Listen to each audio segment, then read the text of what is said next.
edition of the Missy A.E. Show. As you can hear, I am a little bit under the weather. Got a little bit of a sinus infection, causing me to be a little hoarse, but I'm going to be a trooper and try to get through tonight, have a little fun, talk some Survivor Nicaragua. It was a really, really good season, a really good cast, and there's a whole lot of behind-the-scenes stories, so we should have a fun night. I see Tim's out in the chat room, and I see we have Steve on here already, and I'm looking for is David, is that you?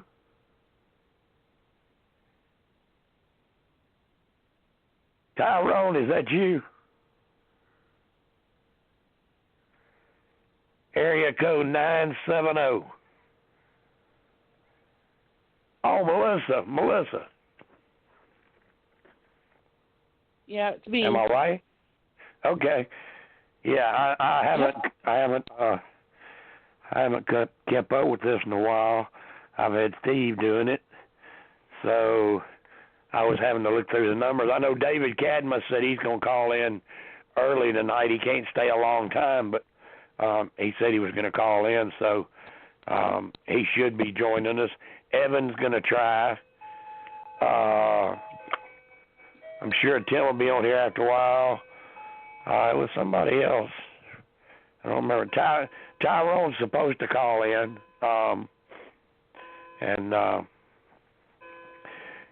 With me having the trouble with my voice this afternoon, trying to get it at least well enough to work tonight, I did not. I was supposed to do I was supposed to call Dr. Jill and do a quick little interview with her and play it tonight, but we put that off, and I told her I'd get her on at another date where we just do a whole show with her.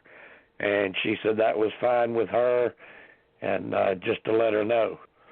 Now we've got another caller. Boy, I hadn't done this in a while, Steve. Having to look these numbers up. Area code 732. Hello, Jen. That's David? Yes, sir. There we go. I just told him you were going to be calling in. So, yep. David said this. Yeah, David said this was one of his favorite seasons, so he wanted to get on here for a little while tonight and talk a little bit about it. They want me to almost send Tyrone a text and remind him, make sure he don't forget, because he stays pretty busy. David, what did you think about the way they split the tribes by ages? Ages, it was kind of a lame twist. And they should have had people in their 30s. You know what I mean? Yeah. You know, if you go back and you look at who made the merge, everybody but two people on the young tribe made the merge. So they were very, very dominant. And one of the two that didn't make it was Shannon, who was the oldest. Him and Sash were both 30. And, in fact, Shannon said he honestly felt like he should have been on the other tribe. That's exactly what I heard. Yeah, he said that he was married, had kids, and he's hanging out with all these young act like high school people running around dating and flirting, and he said that he would have fit way better on the other tribe. So he had problems, and, of course, he was the first one to go from that tribe. So I guess that played out that way. Steve, I mean, on the Espada tribe, the older tribe, I mean, the youngest person was 41, and that was Eve. And you went all the way up. You had a 56-year-old, 63-year-old, 67-year-old. They kind of had their hands tied behind their back, didn't they? Yes, They did, totally. but also at the same time, though, while they may have had their hands tied behind their back, we have seen older contestants fare pretty well in previous seasons before. So it's not like it couldn't have been accomplished. But I think Espada's big problem was the fact that they had too many fights for the leadership of that tribe, basically. And ultimately, when you have that much friction, basically eating at the tribe, you're bound to head for a collapse, essentially. And it seemed like, early on in the game that they were going to be able to keep pace with the LaFleur tribe, but for some reason, if I recall correctly, one of the big storylines, at least early on, was the fight for control between Marty and actually it was Marty, Jimmy T, and Tyrone was mixed in there a little bit as well. So you can't have that Jimmy many, Johnson. and Jimmy Johnson. Jimmy was involved in that. I think it kind of started with Jimmy Johnson and Jimmy T. Is how it kind of started. Yeah. The two of them battling over who should be in charge. I think then Tyrone got involved a little bit. Then Marty got involved. And it was, it was one of those situations where it was a lot of chiefs and not enough engines. Yep. Yeah, exactly. It was more of a case to where, had it been mixed, maybe perhaps we would have had a more competitive pre-merge phase, but we ended up seeing some big personalities leave pretty early. I mean, Jimmy Johnson, hell, just take a look at his entire football career. He was pretty much the guy that they tried to milk as much content out of as possible for the 8 days that he was out there. Jimmy T at one point, he looked like he was going to be this big personality, and then of course we saw how he flamed out because of partial bossiness, if you want to put it that way. And Tyrone, probably the strongest competitor on that Espada tribe in terms of strength, and he even flat out won that one challenge that they won before the tribe switch, when the challenge that ended up sending Shannon Elkins out. He flat out won that all by himself, basically, for the Espada tribe. It just seemed like that entire power struggle was it was more of Marty basically trying to do whatever he could to ensure that everybody knows he's the one in charge on the Espada tribe, even if it meant keeping some of the weaker members of the tribe, like Dan, who would be an ally for him, in order to take out some of the stronger members like Jimmy T, or even if Tyrone had been on the same tribe after the switch as Marty was, Marty probably would have taken out Tyrone as well. Yeah. Yeah, and then when they did have their swap, I think, which was around day 12, you had Alina, Benry, Nate, and Chase end up going to Espada, which that gives them Benry and Chase too, and Naonka, and then LaFleur got Jane, Jill, and Marty. Yeah, it was basically with Espada, it was split right down the middle for former Espada tribe members and 4 LaFleur members, and yet somehow, Holly and Dan basically decided to join the LaFleur members, and they end up taking out Tyrone, which, I mean, granted, it didn't really make much of a difference because I shouldn't say it didn't make much of a difference, but it's not like taking out Tyrone basically made them go downhill after that, but it was Tyrone and Eve pretty much didn't really have much of a shot on that new Espada tribe, especially with Holly and Dan already working with Marty, even though he was on LaFleur. They obviously were going to try and curry favor with the former LaFleur members and jump over. So yeah. We got another like, caller on here, area code 605. Are you out there?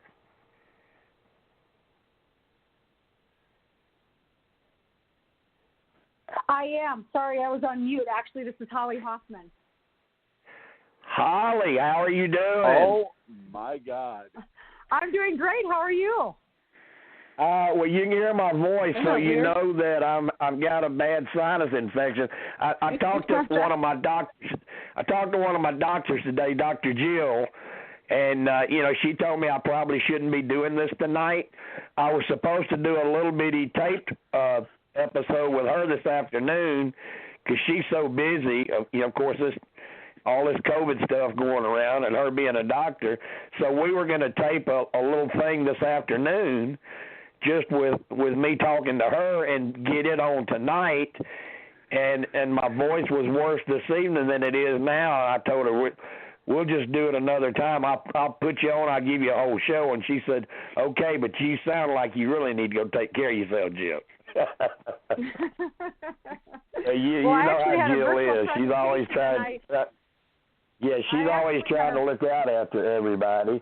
I know you don't have a whole lot of time because you're so busy, which is great. I always see you out. You're always out giving motivational speeches all over the place. And you're one of the ones like. I know a lot of survivors, and part of my advice to them when the season's over is, okay, it's over, let it go, get back to your careers, whatever you're going to do. If they want you again, they'll call. Don't sit around waiting on a phone call. And you are a perfect example of someone that went out and you did that, and you've made yourself a really successful career. Thank you. I appreciate that. That's why I'm a little late. I realized that you were having this, and then I had a 90-minute virtual presentation that I needed to do with some people in Des Moines, Iowa. So I got that done, and I had a couple videos I had to make, but I really think that's right. I mean, some people get off the show and they're done. They go back to their lives, but there's other people that say, hey, I want to take this opportunity and I want to build from it, and that's kind of what I did, and I would have never expected after 10 years of being on off the show that I would still be doing it, and I absolutely love it. But I'm truly enjoying your conversation, and I'm really I guess you guys were right at the point where the tribe switched, and I was the one that took the blue rock. First, let's go all the way back. I can't let you get away from here without asking you about Dan's shoes that happened real early. Yeah. You gave him basically some sand shoes, but then I remember you and I talked a lot that season, and you were worried about how you were being edited the first part of that season.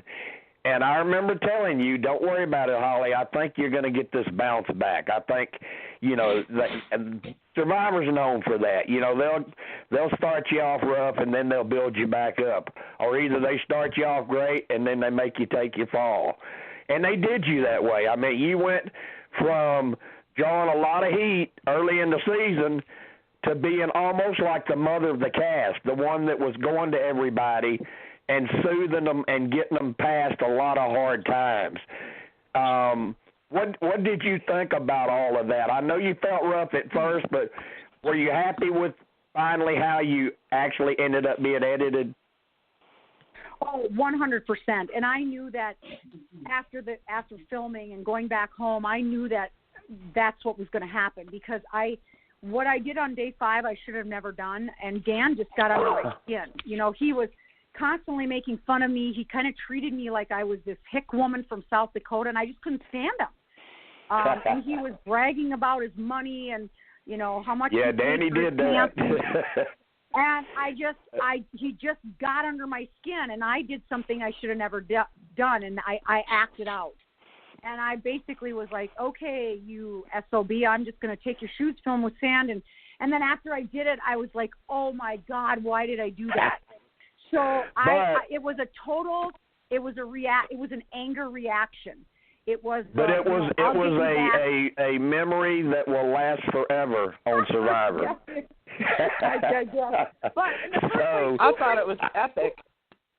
Who brings $1,600 pair of shoes to the jungle, right? Come on. I know. He deserved to have them thrown away. He's out there bragging about how much money he's got, and he's got a pair of $1,600 pair of shoes. Y'all should have thrown him in the fire.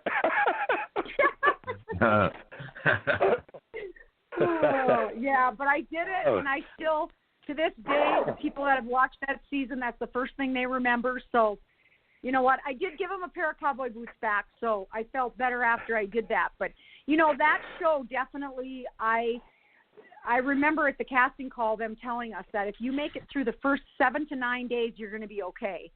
And for me, It was weird. As I say this, the longer I stayed in, the more I started to adapt to the situation. But it definitely was the first week that I was in. There was another time I wanted to quit, and it was day 7. And I thought, I can't. But right away, it's way harder than I ever thought it was going to be. Yeah, you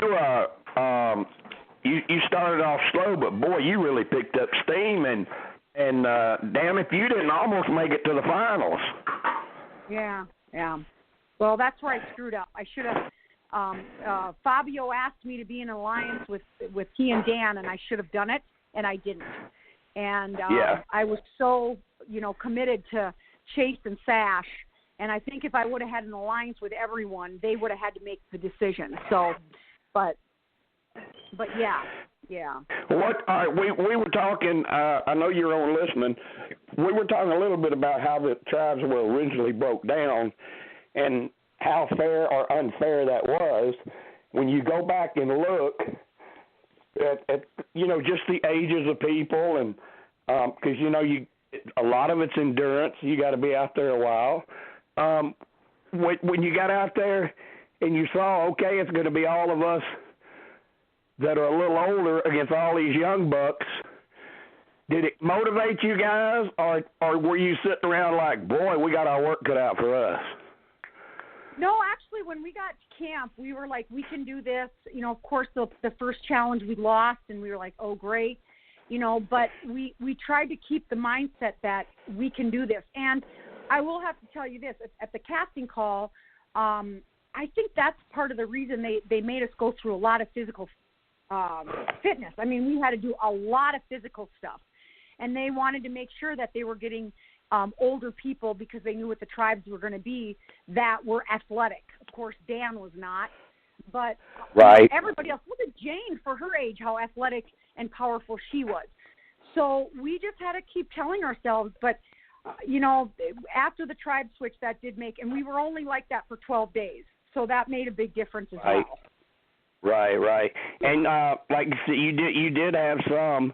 I mean, you would. I know Jimmy was the oldest, but he'd been a college and professional athlete, so you could figure he could at least hold his own. You had Tyrone, who is a beast. I mean, he's a beast. God, yeah. And Jill, Jill's very athletic. Mm-hmm. Marty is no pushover. He's pretty strong. You yourself, as far as who you did have, if you're going to put together a tribe of players a little older, it was a pretty good tribe. Yeah, I agree. I think we had a lot of power on our team, and we had a lot of people that were athletic. Of course, both teams, you go both ways. I mean, they definitely had more, but, we were able to keep up for a while. I feel like we really were. So, yeah. But listen, I just wanted to hop on and say hello to everyone, and this is great. I appreciate the invite. I do have to hop off, but I just wanted to quickly hop on and say, thank you for doing this. This is absolutely fantastic. All right, I'm going to be talking some more about you tonight. So whenever you get some time off later this week, you can listen to it in the archives, or you can pull it up on iTunes. Absolutely. Well, thank you, everyone, for joining him, and thank you for having me. Thanks, Holly. Okay. Bye, Thanks Holly. for coming Bye, on. everyone. That was sweet. She had told me yesterday when we talked about her schedule today, and it sounded really, really busy. And I had said, well, maybe you get a break in between, the presentation, because after the presentation, then she has to take questions. And so I really wasn't expecting her to call because I know how busy she is. So that's very sweet of her to do that. So you guys remember her from now on. By surprise. Yeah, you guys remember her from now on when you see her in the group, because she is in whispers. So when you see her post or something, be nice to her. Oh, yeah, without a doubt. Mm-hmm. And David, I was going to get around to telling her you were here, but then she had to go because I know she's one of your favorites. But I think we lost David. Yeah, we lost David. I think his heart broke when he didn't get to say hi to Holly. He's a big Holly fan. Maybe he'll call back. Another one that was going to try to get on, but was having some other issues, was Eve. She was real nice about it and was going to try, but she was getting her third test today, her third COVID test today, because she was going to be catching a plane, and she's already got 2 family members that have tested positive. So she's kind of got a lot on her plate right now. So, but Not too bad. and like I said, Tyrone's supposed to call in a little while. I don't know what he's doing. He's on Pacific Coast time, so I'm sure he'll be calling in a little bit. But let's go back a little bit to, I think Holly was kind of agreeing with our line of thinking as far as how the thing started out with the age groups. She didn't think the age group was that big of a disadvantage because of some of the ones they had were pretty strong people. Sounds like the problems came with, like you guys were saying, people kind of, and it's natural. I mean, hell, if I was out there on that tribe, I would have went to Jimmy Johnson as the leader. Who's not going to go to Jimmy Johnson? I mean, he's a Hall of Fame football coach. But I think some of the other men kind of resented that. I think Jimmy T resented it. I think Marty wanted to be boss. And I think that's where a lot of their problems come. They were jealous. Yeah. And They so were jealous. on that tribe, they actually lost boot-wise the 1st, 3rd, 4th, 5th, 7th, and 8th. While LaFleur only lost 2, 6, and 9. And, of course, number 9 started the jury. So LaFleur only had 2 people who didn't make the jury. And the original Espada only had 4 that made it. So let's get into some reasons why, other than the obvious ego problems between the guys. What else do you think contributed to it, Melissa? What? I'm assuming you've watched this whole season, right? Well, I have, but it was season 21, and I binge watched all of them from season 1 all the way up to the newest.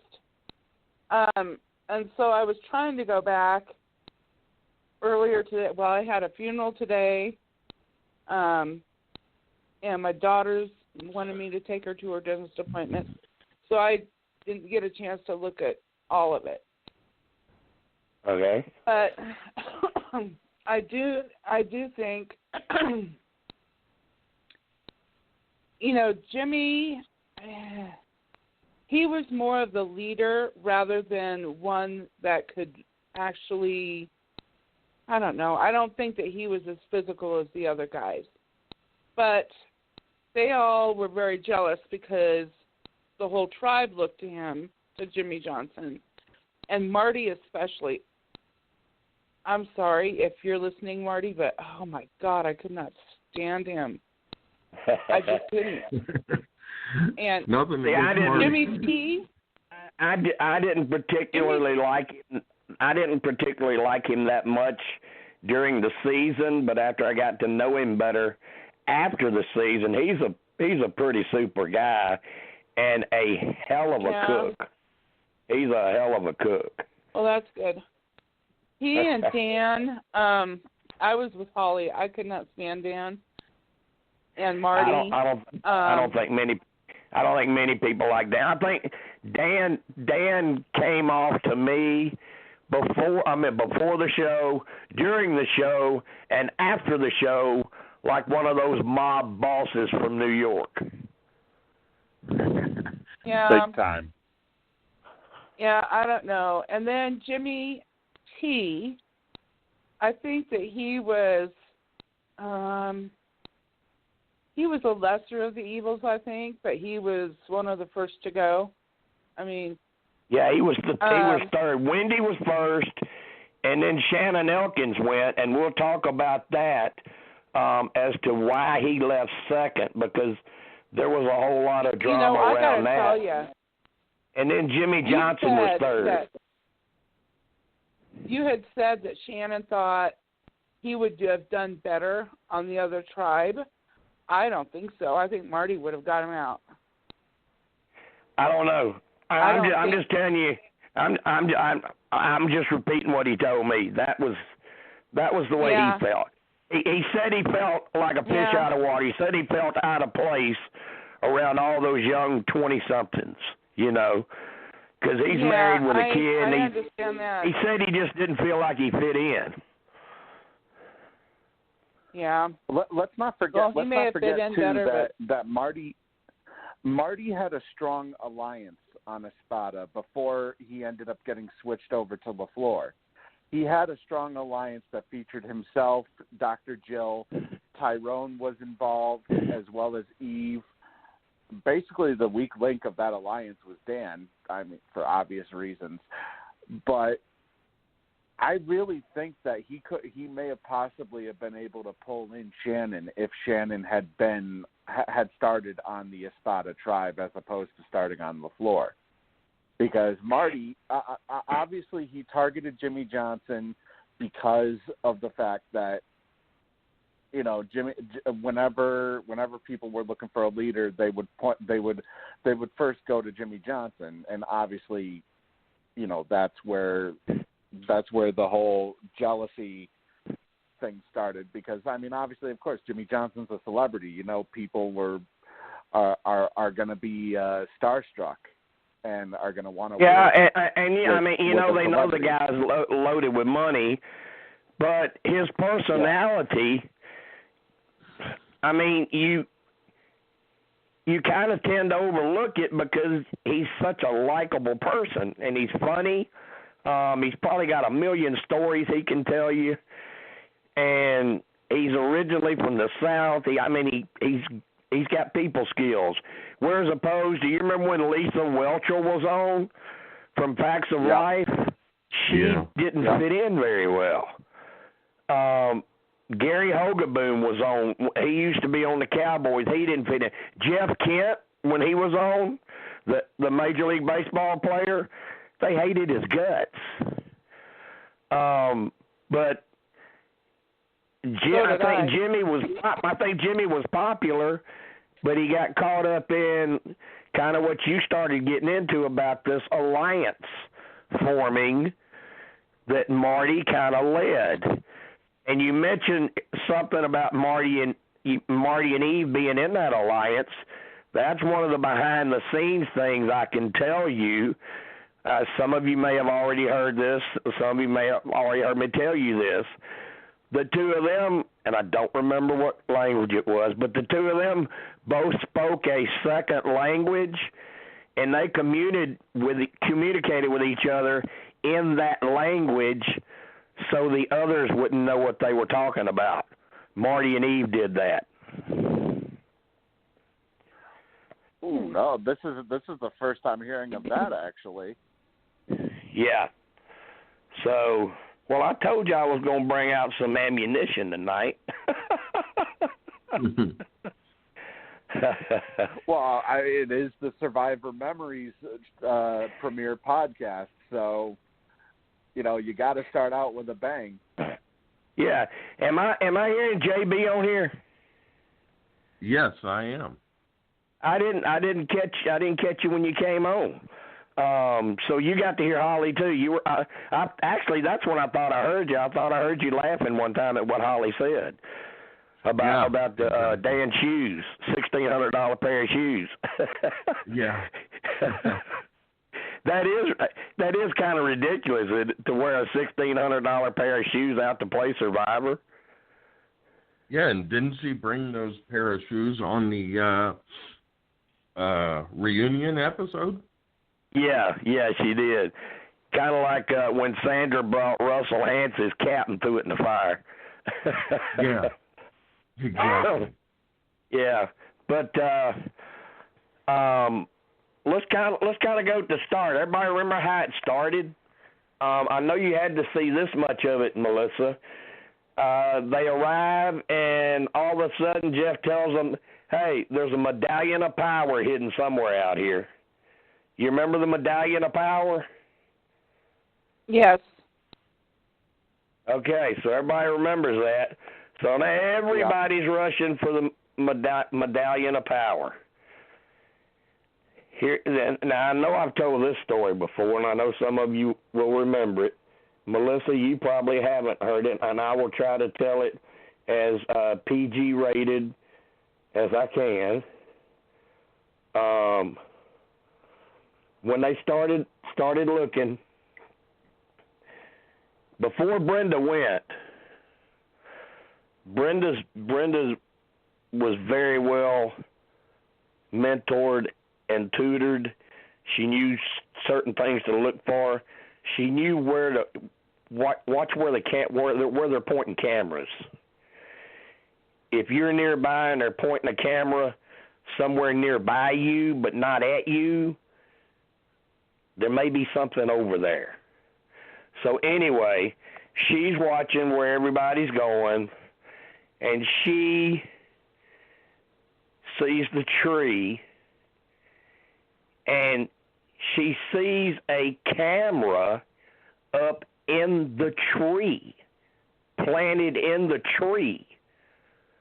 So whoever climbed up, they would have that shot of them. So she knows it's up in that tree. But she's scared to climb the tree to get it. Do you know why she was scared, Melissa? No. It was her time of the month. It was her time of the month. And the supply truck had not arrived yet with all of their supplies. So she's thinking, I'm going to climb this tree and stuff's going to run down, and I'm going to get so freaking embarrassed. But I know the damn thing's up there. They wouldn't have that camera up in that tree. So she said she just said to hell with it. And if it happens, it happens, because she wanted to get that medallion of power, so she climbed up there and got the medallion of power. When she gets down, she said about 10 minutes later, the truck pulled up with the supplies. Good. So that's the story on the medallion of power. And you're going to hear a little bit more tonight about those cameras and how she was very camera savvy the whole season. When she got that medallion of power, JB, did you think it was going to amount to much? I really didn't know, because I didn't know when they were going to play it. And I don't think they knew when they were going to play it. What about you, Steve? Do you? I mean, when they're throwing something out there like that, though, don't you have to think this could be a game changer? We probably need this. Potentially, yeah. But when they explained it on the show, to me, and this is going to sound very, very bad, but to me, it seemed like this was more of production's way of trying to put out an equalizer for the Espada tribe, and they were probably hoping that somebody from Espada would be able to get it, because the medallion of power would allow the tribe that holds that medallion the opportunity to have an advantage in whatever challenges they decided to use it in. So to me, when I first watched the show, it kind of seemed like they were basically just trying to give Espada a bit of an equalizer, because of the fact that they were facing a tribe that was so athletic and young that I guess production must have felt that maybe perhaps they might steamroll the older cast members. Yeah. Let me see if anybody remembers. Once the tribes headed to camp, Brenda's got the medallion of power. They're both heading to camp. The Espada camp, that's the older players. Does anybody remember how they got their fire started?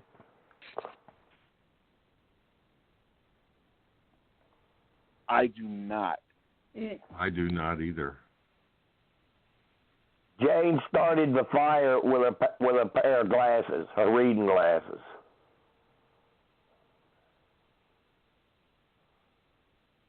No, that's actually been. I've seen others do that a lot, I think, on the show. Yeah, they have Yao Man do it?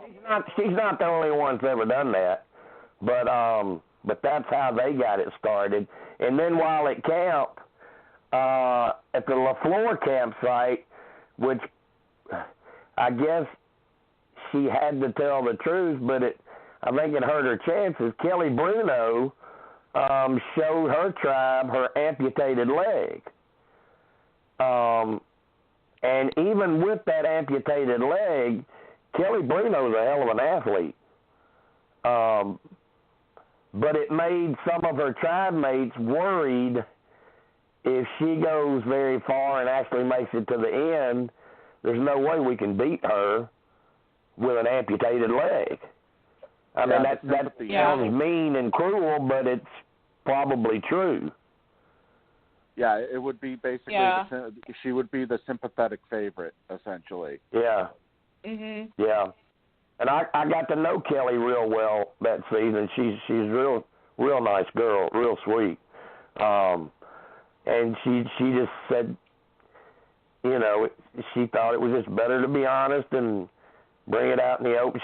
She thought if she could prove herself in challenges that they would still keep her. You know, they'd keep the stronger players. But at that camp, that's when we start having the the stuff that's going to lead to Shannon leaving second after Wendy. Of course, Wendy left first for Espada, but Chase makes an alliance with Shannon because, you know, they're kind of like the two studs over there, you know. And then Shannon made one with Brenda. So Shannon's got an alliance with Brenda. He's got an alliance with Chase. Chase made the alliance with Brenda first. Yeah. And then Alina and Kelly Bruno found a clue to the idol when they went to pick up tree mail, but they couldn't figure it out because I believe they changed the clues that year. They had been writing them out like in rhymes and stuff, and I think on this season they had pictures of things, which made the clues a little bit harder. But anyway, you figure it out. Mhm. Yeah. Immunity challenge. One castaway stands at the top of the tower, pours water down 5 gutters held by 5 players. Water fills a barrel, which will release a net of puzzle pieces. It's always in damn puzzle pieces. And the other 4 people have to put together the puzzle.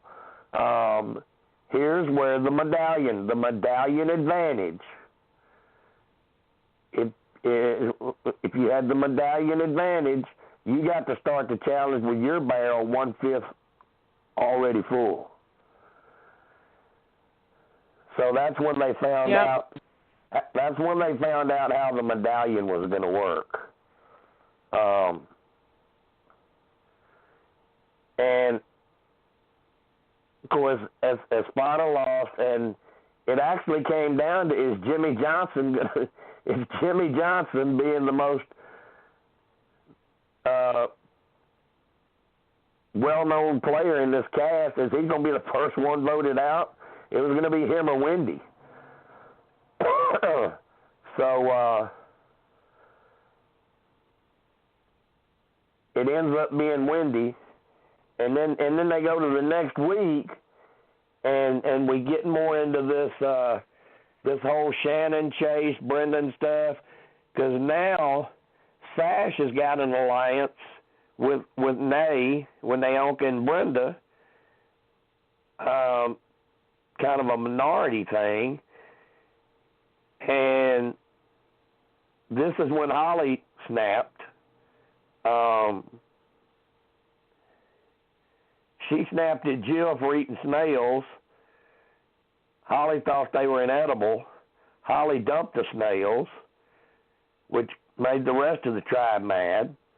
And then Holly heard Dan call her crazy, and that's when the whole alligator skin shoes went out into the ocean. And she did confess that she did it, but at that point she was really, really down. But Jimmy the second player to leave was Shannon, and he thought it was going to be Brenda. He thought he had Chase on board. He thought they had enough people on board for Brenda to be the first one to leave for that tribe.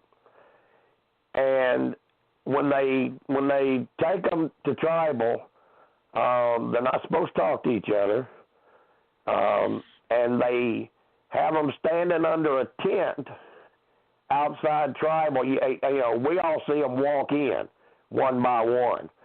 Well, they're walking in from standing out under a tent outside tribal. And Shannon said when he walked in that tent, he knew Brenda was gone. She was a goner.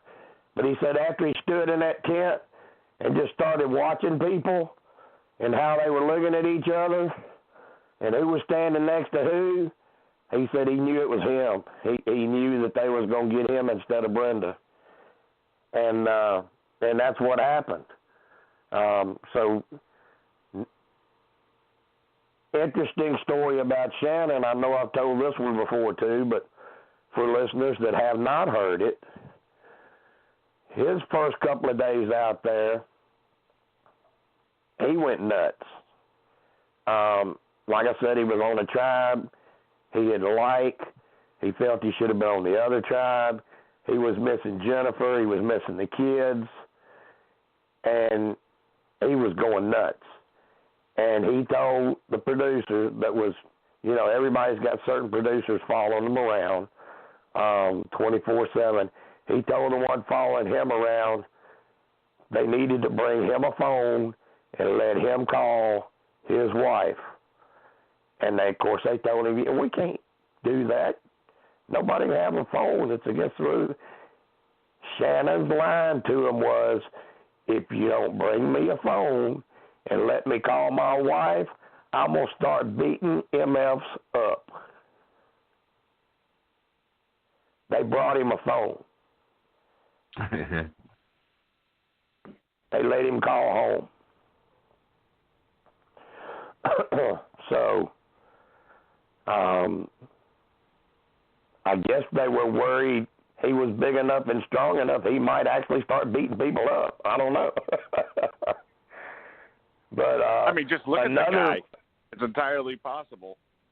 Yeah, he's a big dude. He is big enough and strong enough. Yeah, he's an ox. Another thing behind the scenes, this actually happened day one. Once they get out there, and they get split up, and they're going to camp. Starting to get a little bit dark. Everybody remember Purple Kelly? Yep. Kelly Shin had the little purple streaks in her hair. Also the young girl on the floor. At that point. Yeah. She got cast in a hotel elevator in Hawaii. She was on vacation. Lynn Spillman ended up on an elevator with her. Lynn had already cast somebody with purple streaks in their hair. She sees Kelly Shin, and of course she's beautiful, and she wants Kelly. She wants to put Kelly on the show. She talks to her about it, asks her if she ever seen the show. Kelly says no. She gives her some DVDs and says, I'll put you on the show. Watch some of these DVDs and you'll see how it is. And I want you to put purple streaks. We're going to put purple streaks in your hair. That wasn't Kelly's idea. Kelly didn't ever have purple streaks in her hair. They had that planned for the other person that they were going to cast. So they turned Kelly into that person, put the purple streaks in her hair, and put her on the show. Well, first day out there, she didn't pay much attention to watching the DVDs or nothing. All she knew, she was going to be on a TV show. They get out there, and they're off at camp. It's starting to get dark. She goes up to Brenda, and she asks Brenda, what time do we go to the hotel?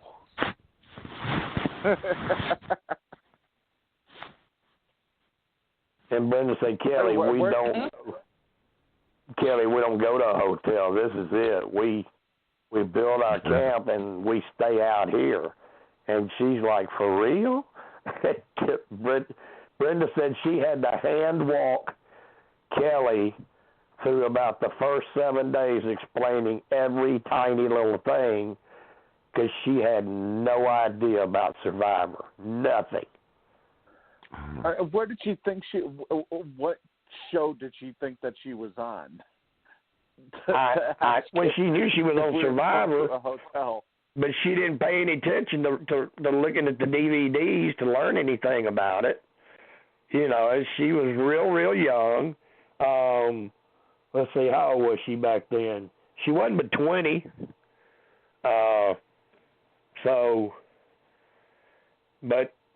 Brenda said she was a really sweet girl. She just had no clue what Survivor was. None.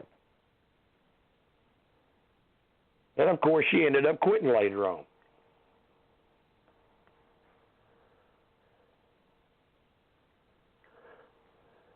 So it's no wonder why they basically showed practically nothing of her the entire season. Yeah, and she kind of deserves it, and she kind of don't. I mean, you know, I mean, come on. If I'm casting and I'm in an elevator, of course you see somebody looks as pretty as her. It's going to get them an interview. It's going to get their foot in the door. Yeah. But still, once you start talking to them and they don't have a clue what the hell this show is about or nothing, I'm sorry, you know, it's not fit for you. You know, I mean, that's the way I feel about it. I think your looks can get you in the door, but that's not what's going to get you the job, you know? Right, exactly. Yeah. So, but now we got Wendy and we got Shannon gone, so it's, what are we down to, 9 apiece? Yeah. Yeah. And this is where Espada started to fall. They lost the next 3. They lost Jimmy Johnson, Jimmy T, and Tyrone. They lost 3 of their men back to back to back. And is it safe to say that Marty had his hands all over that? Oh, yeah. I mean, maybe not necessarily with Tyrone, because Tyrone was still technically associated with him, but he was also kind of happy that Tyrone was gone before the merge, so that he wouldn't have to do it himself. The gist of what I got following Tyrone's elimination, once Marty was able to comment on it. Yeah, but I thought that Tyrone went after. Didn't he go after the merge? No, he went. He was the first boot. Oh, I mean when they switched tribes. I'm sorry, when they switched tribes, or shook the tribes up. Yeah, he was the first boot because he was the first boot because Benry apparently got pissed off that he was eating a majority of the chicken, even though he didn't help cook the chicken, or something like that. Yeah, and once he calls in, we'll get into that. There's more to that than what aired. I've talked to him about that a few times. I always tease him about it. You know, I always tell him, like, when I'm cooking wings, I'm cooking wings, TD, but I'm not inviting you over because you'll eat all of them.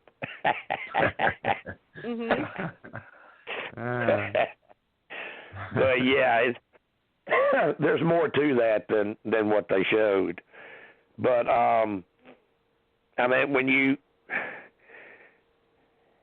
I mean, whether you liked Marty or not, you kind of gotta admire his play, because he was taking out the ones he wanted taken out that would, you know, what he thought would eventually leave him in charge.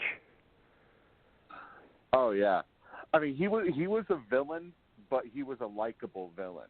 Like it's just the way the way that Marty carried himself during that season. Just by the way that he talked, the way that he outlined his strategy throughout his entire time on the island, you know, he was one of those villains that you would actually want to root for. At least I did. Not me. You know, him and Jill, Marty and Jill were real close out there. I mean, they shared information and stuff, like when they were looking for idols and stuff. I know at one point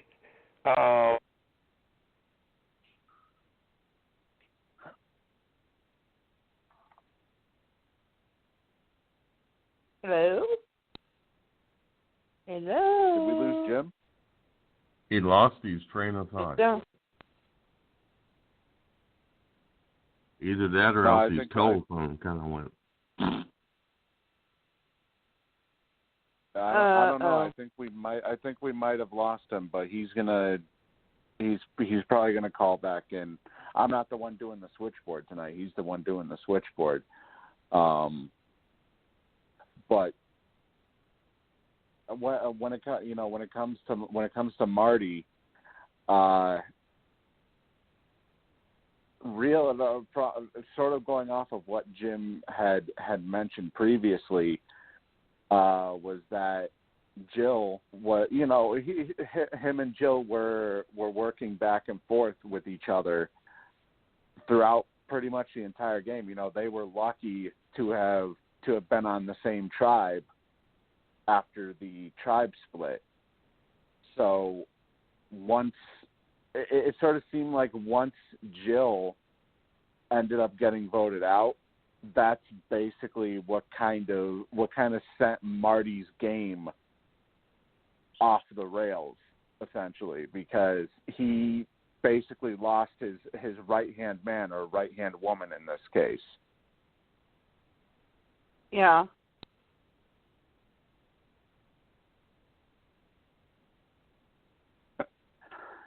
Hang on one second. Let me try and get a hold of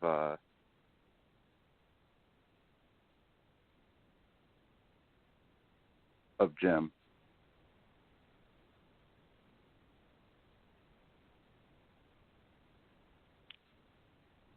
Hopefully he'll be able to join us, to join back with us at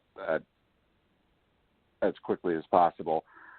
But JB, what did you think ultimately of Marty when it came to? I'm back. Okay. Yay. I'm back. I somehow accidentally hung up, but I think where we and Steve, I'm kind of shocked. It seemed like in the past we weren't able to do that.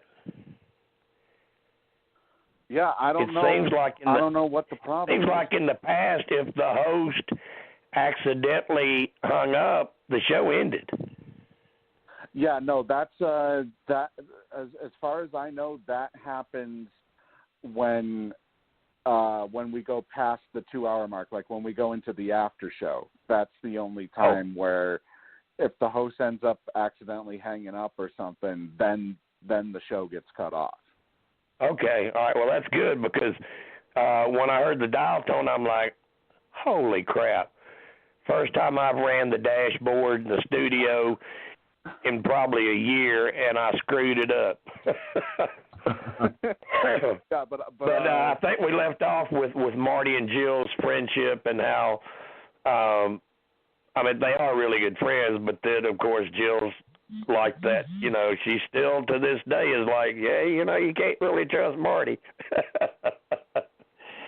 Yeah, but as I was mentioning while we were waiting for you to connect back on, it sort of seemed like Marty and Jill's games were really that well connected, to the point of where, Jill was basically his right-hand woman, to the point of where once he lost her right before the merge, his game pretty much started to unravel from there on out.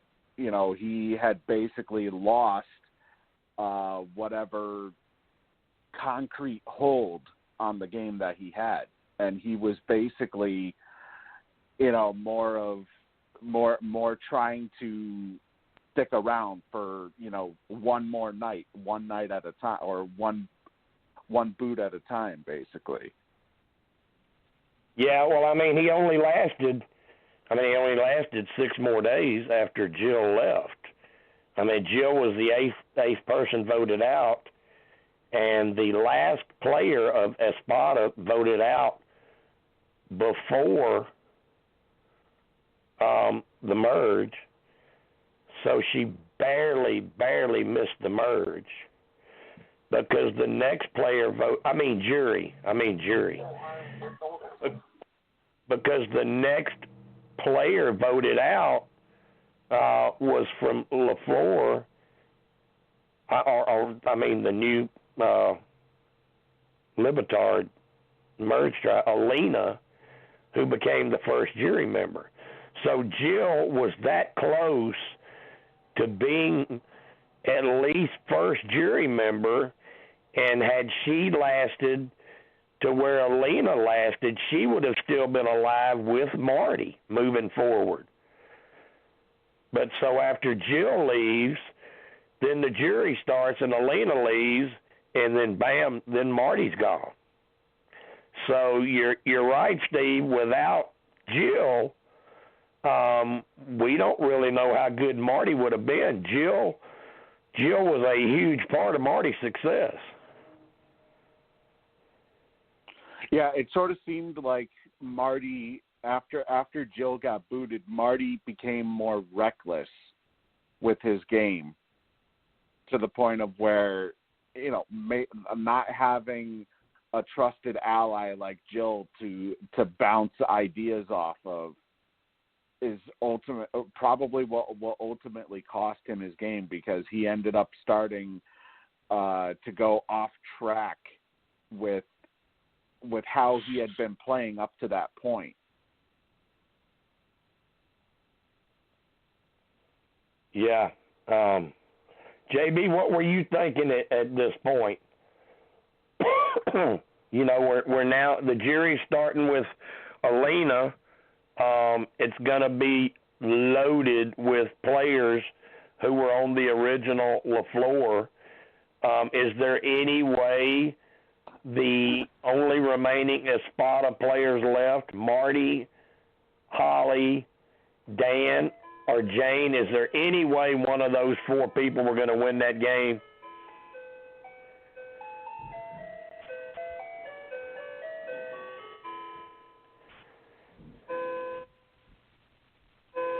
Do we still have JB? Yeah, I'm still on here. Did you hear the question? I'm still trying to figure out some of this stuff. Because I mean, all right, listen, here's who's left. Alina, Brenda, Nay, Purple Kelly, Benry, Sash, Chase, Fabio. All of those are left now, at least on jury, from LaFleur. And from Espada, all it is Marty, Jane, Dan, and Holly.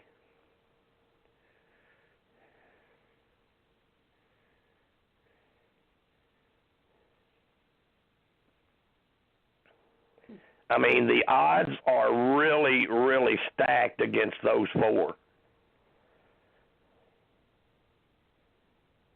Yeah, they were down, like what, 6-4 or something? 8-4, because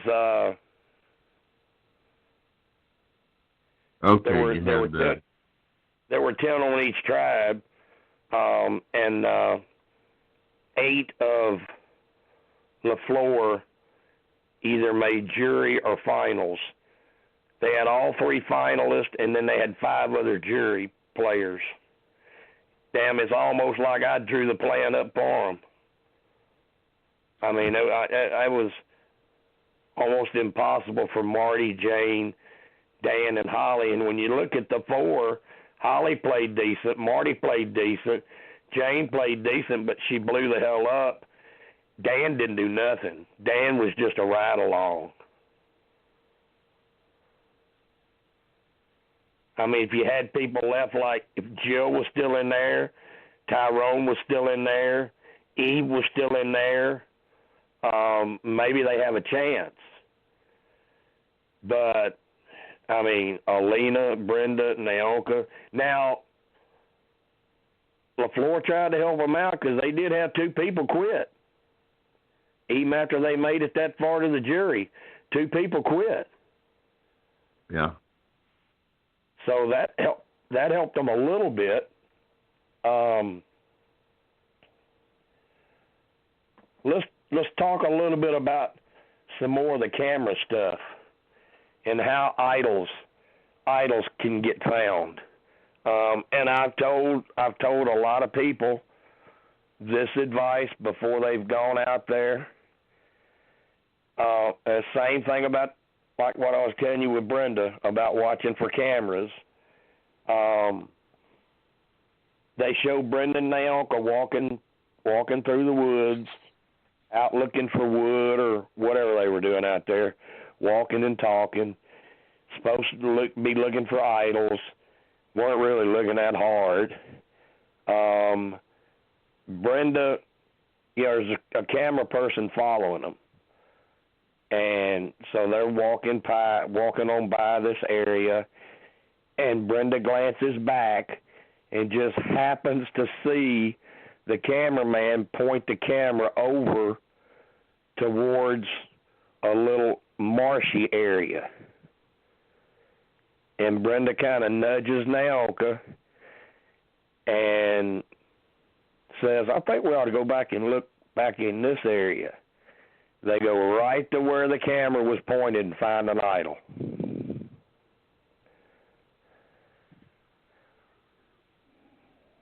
Mhm. I didn't think it was Brenda and Naoka because they were on separate tribes then. No, this was. Oh, this is when they This is when they merged. Okay. Yeah. Okay. Yeah. Okay. Yeah. Yeah. So, what did you guys think? And this is kind of a two-part question. What did you guys think about them allowing Naoka and Purple Kelly to remain on the jury after they both quit? And do you think they would allow that now? Steve, you go first. Well, I think it's a slap in the face, quite frankly, to those who went out pre-jury, who actually, or not just who went out pre-jury, but to those who went out in the jury before the two decided to quit. Cause, I mean, we can bring up. We talked about how close Jill got to making jury. That she could have been on the jury.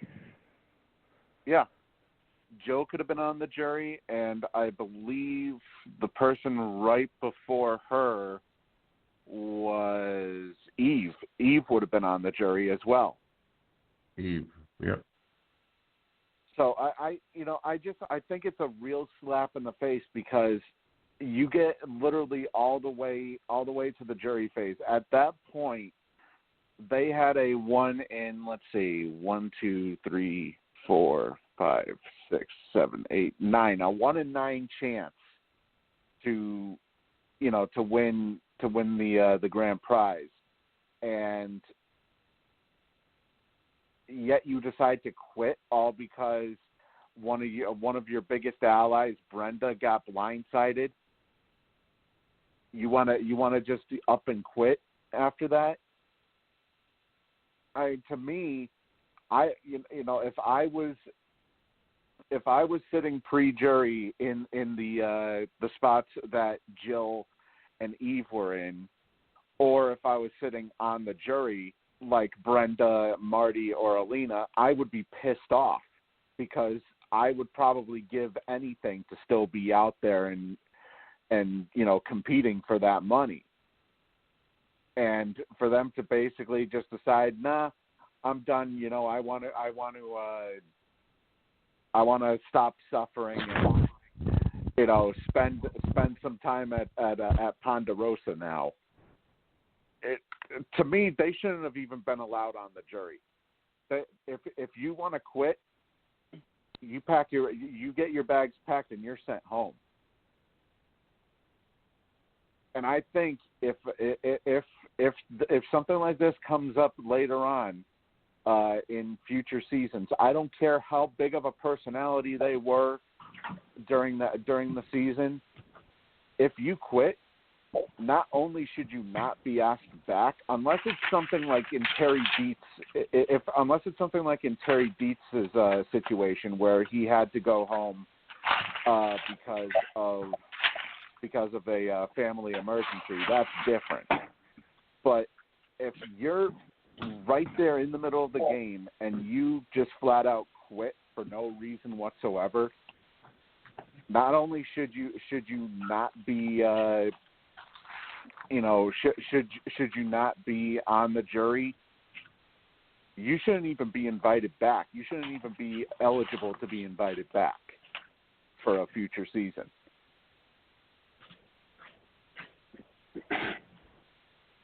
The way I look at it, you shouldn't be allowed to go to Ponderosa.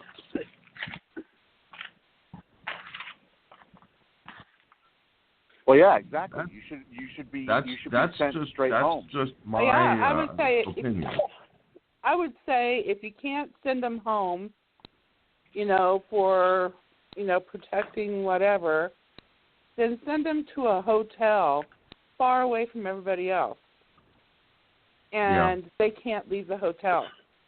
Sorry, you can't leave the hotel. You have to stay in your room. You're not on the jury. You're not going to enjoy Ponderosa. You're not going to have, all of this stuff. No. They need to separate them from the rest of the group and, like Steve said, not allow them back.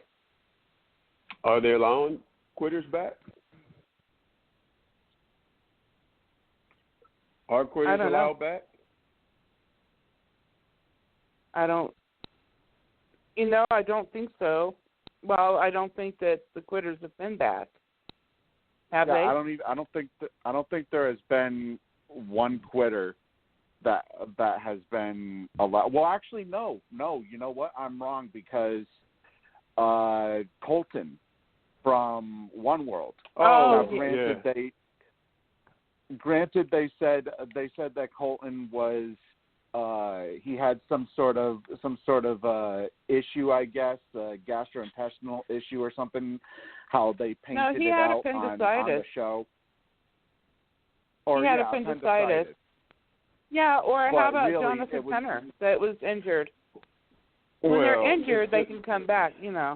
Right, but if the issue is quitting, all they have to do is in the contract or whatever, that whole disclaimer thing. If you quit, you have to pay X amount of dollars or whatever it is. Put a clause in there about that. Hey, that sounds like a plan. That sounds like a plan, Stan. And then nobody would quit. They'd probably be super miserable, but Well, it's like in Big Brother. When they quit like that, don't they lose their stipend? Is that any better? Hello? Like on Big Brother, I believe that if you quit on Big Brother, you lose your stipend.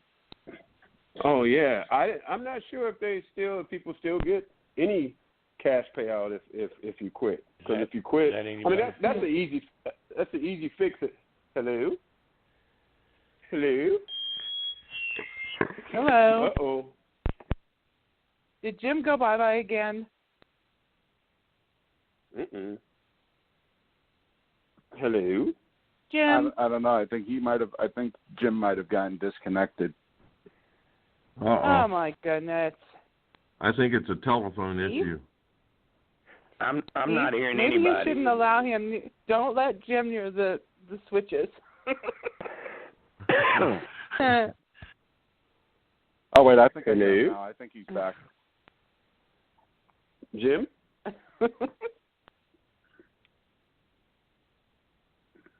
Hey, Game. Is Game with us? Or he.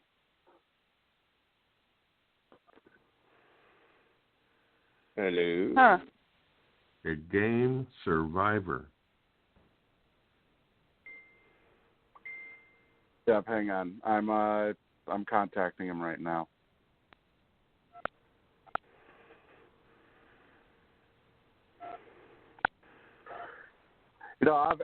Obviously, of course, who would have figured that the new podcast that we end up doing, we end up having first night issues.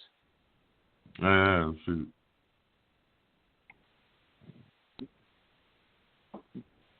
Well, the first time he said he accidentally hung up. Well, this so he may have accidentally hung up again. No, this might be Blog Talk issues because I think I heard him say that he couldn't hear anybody, or I heard somebody say that they couldn't hear anybody.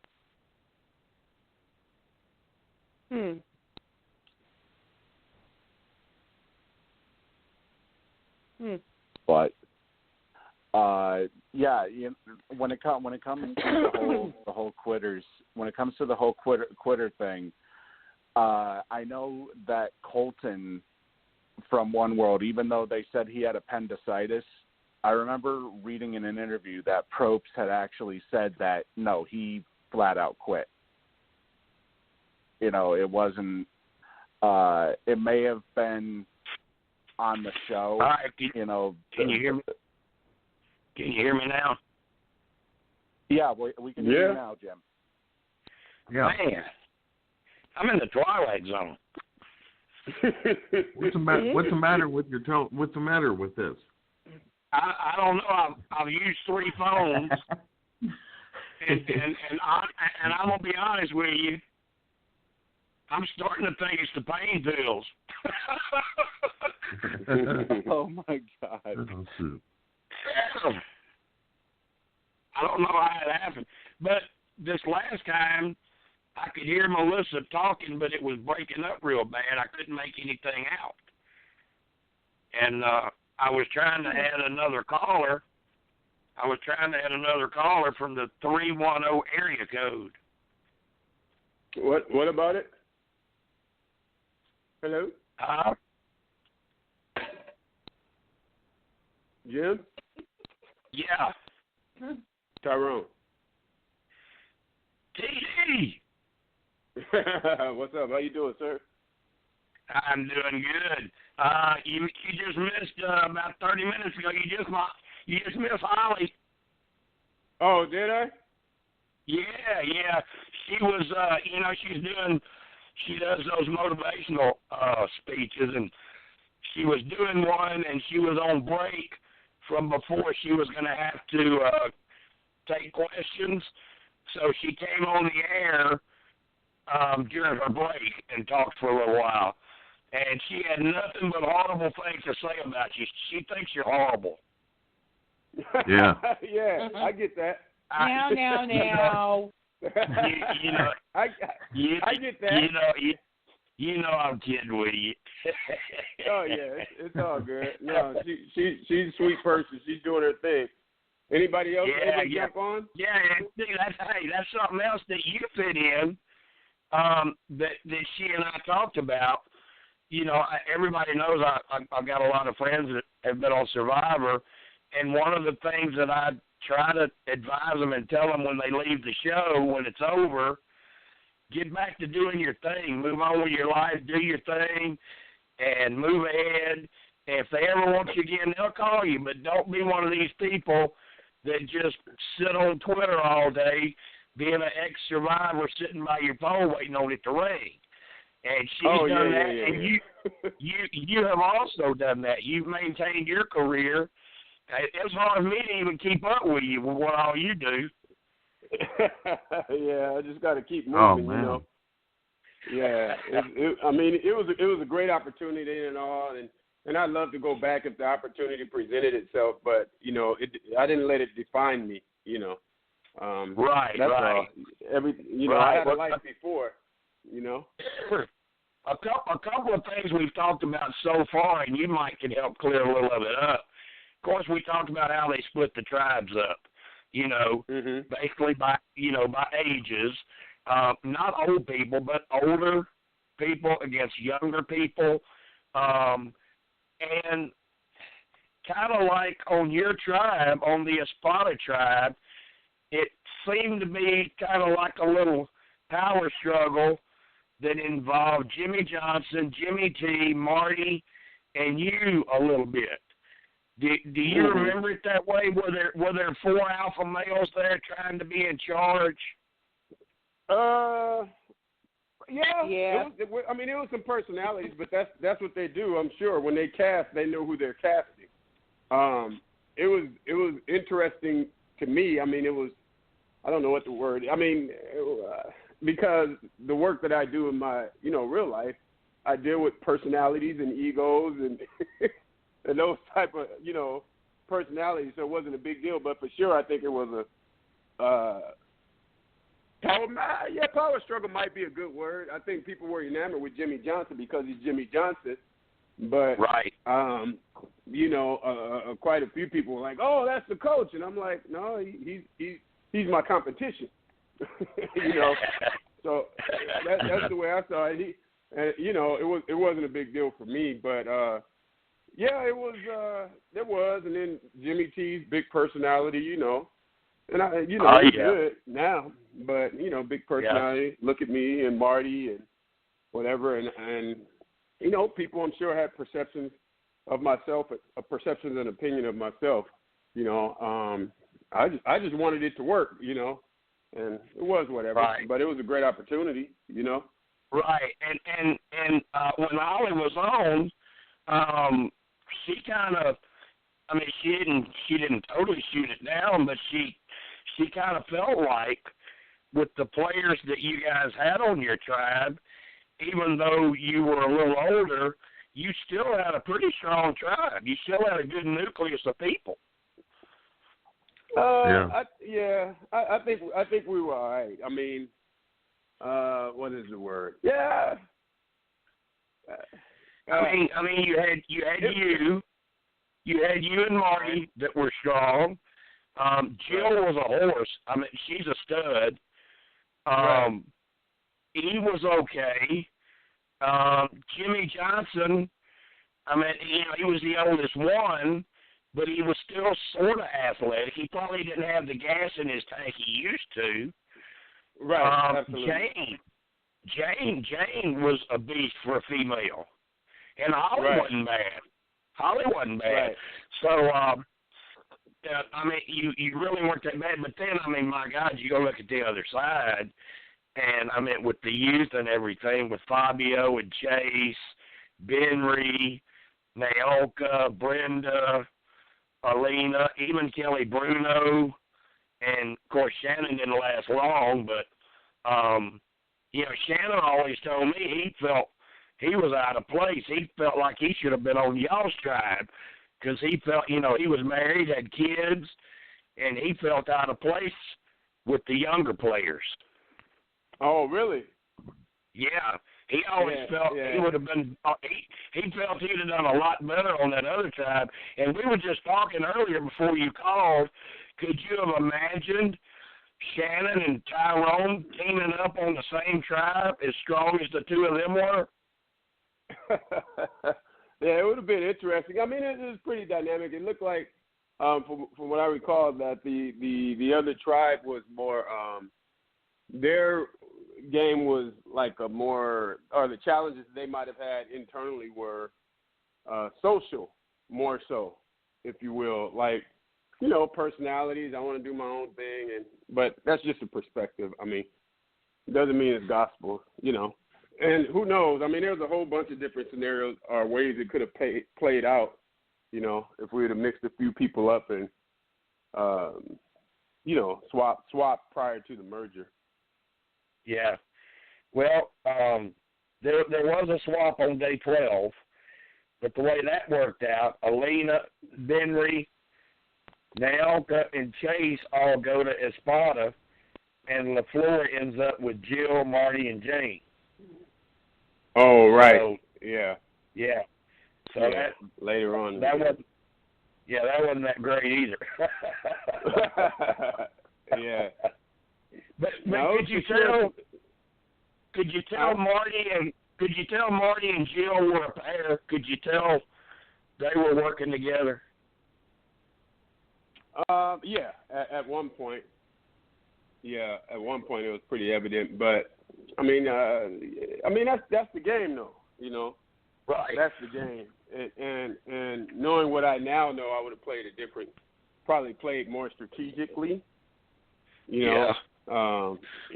Building alliances and different things, because I realized that the stronger you are, the bigger the target on your back. Right. That. So I just would have played a more strategic game and stayed in longer, Right. And we had just got to the part where somebody brought up part of what hurt Tyrone were those damn hot wings, and and I told him you and I had plenty of hot wing talks, and then I always tease you when I'm fixing hot wings that I'm fixing hot wings, but I'm not going to invite you over because you'll eat them all. Absolutely. Yeah, the wing, the chicken caper, we all know the edit, right? They edit it and make it look like whatever. And I told them when you called in, you could straighten all this out. So just tell the real story. Tell what really happened. Well, the real story is that I waited till everybody. I was the last.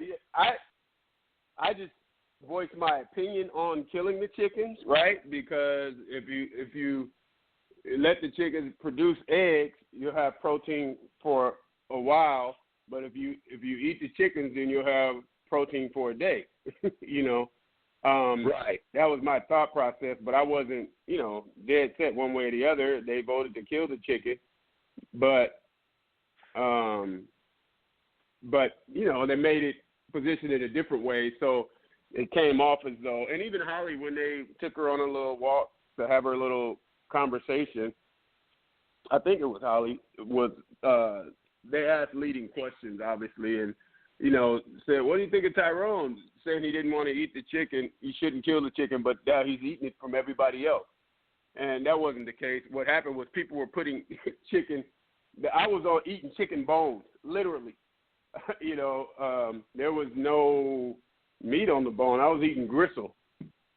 And I waited. I made sure I waited till everybody got there, and that's what that's the practice I do at work as well. When you take care of the crew, like as a captain, I make sure everybody else has their field first, and I eat last.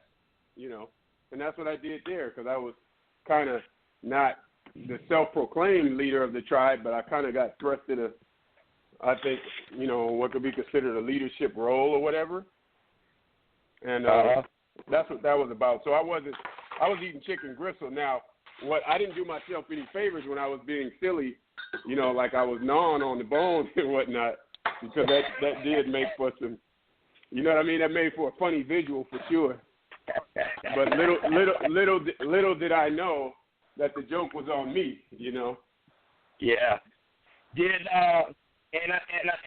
I know this could be a touchy subject, but I think everybody knows me and you we're like brothers, so we can talk to each other about anything, and we have had conversations about stuff like this before.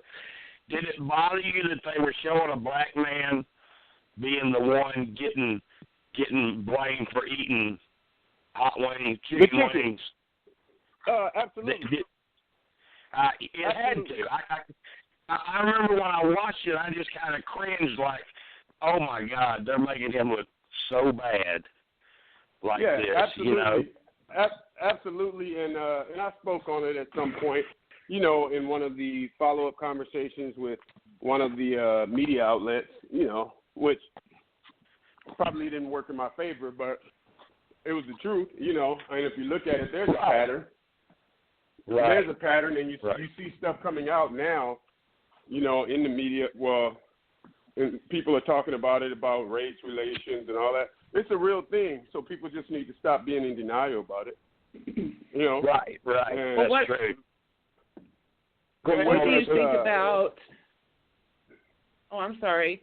I was going to ask what you thought about them now saying that they're going to start bringing in 50% minority. I think it's a step in the right direction.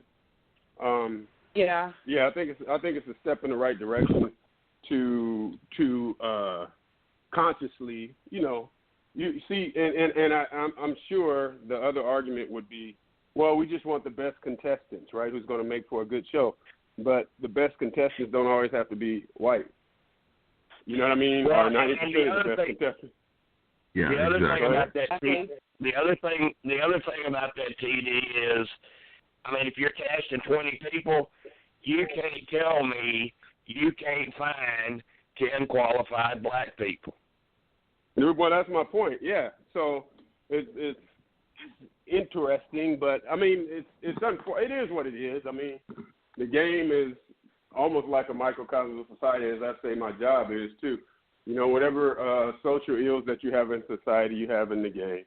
You know, unfortunately. Right. Yeah. You know, and they have.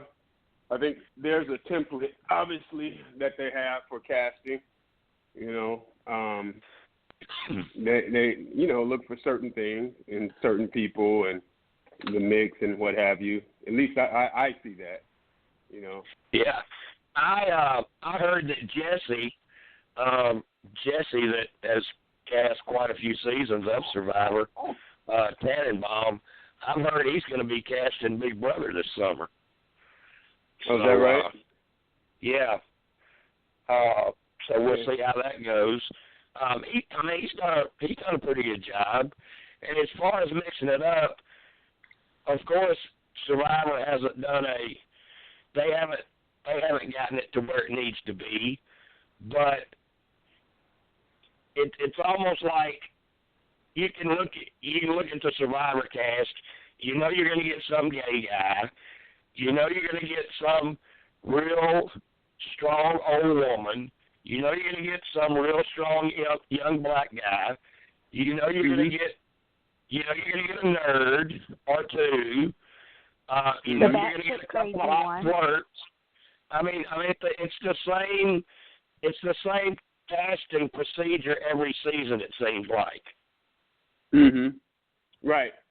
Yeah, and I mean I think they have some room for growth. You know, in mixing it up.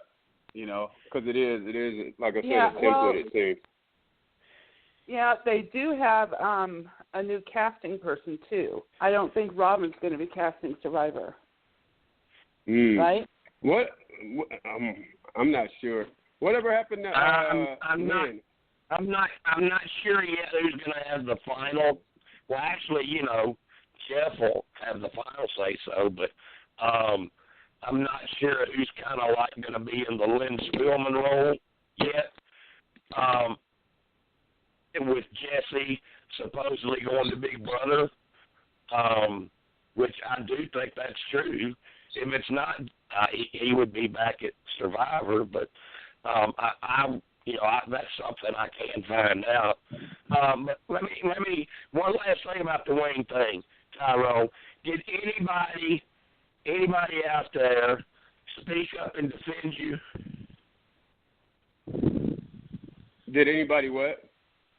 Did anybody speak up and defend you and say, "Come on, y'all making a mountain out of a molehill. This is BS." In what regard? What do you mean? About saying you were eating too many of the wings or all the wings. Did anybody? No, absolutely not. Not that I know of. Wow. I mean, if I'd have been out there, I'd have been sitting beside you, eating them with you, saying, "Shoot, if you ain't going to eat them." That's funny. I eat wings 3-4 times a week. Yeah. No, I hear you.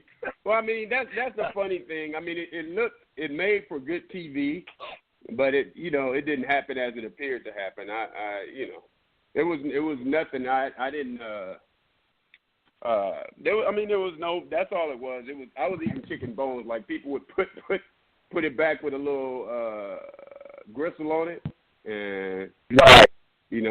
I picked it up and Right. And when you're out there, I mean, it ain't much, but it's a little something. It's a little bite of something. Just a little something. Absolutely. All right, we have added Teresa onto the call.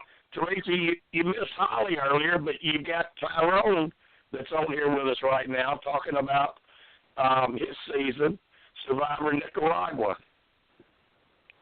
Hi, Tyrone. Hello, how you doing? But I think I kind of commented on one of your comments earlier today. Which was? On mine or his? Probably on when you were talking about the podcast tonight. No, it wasn't that. My bad. It was the one where you said, "Who would you like to see come back?" Oh yeah.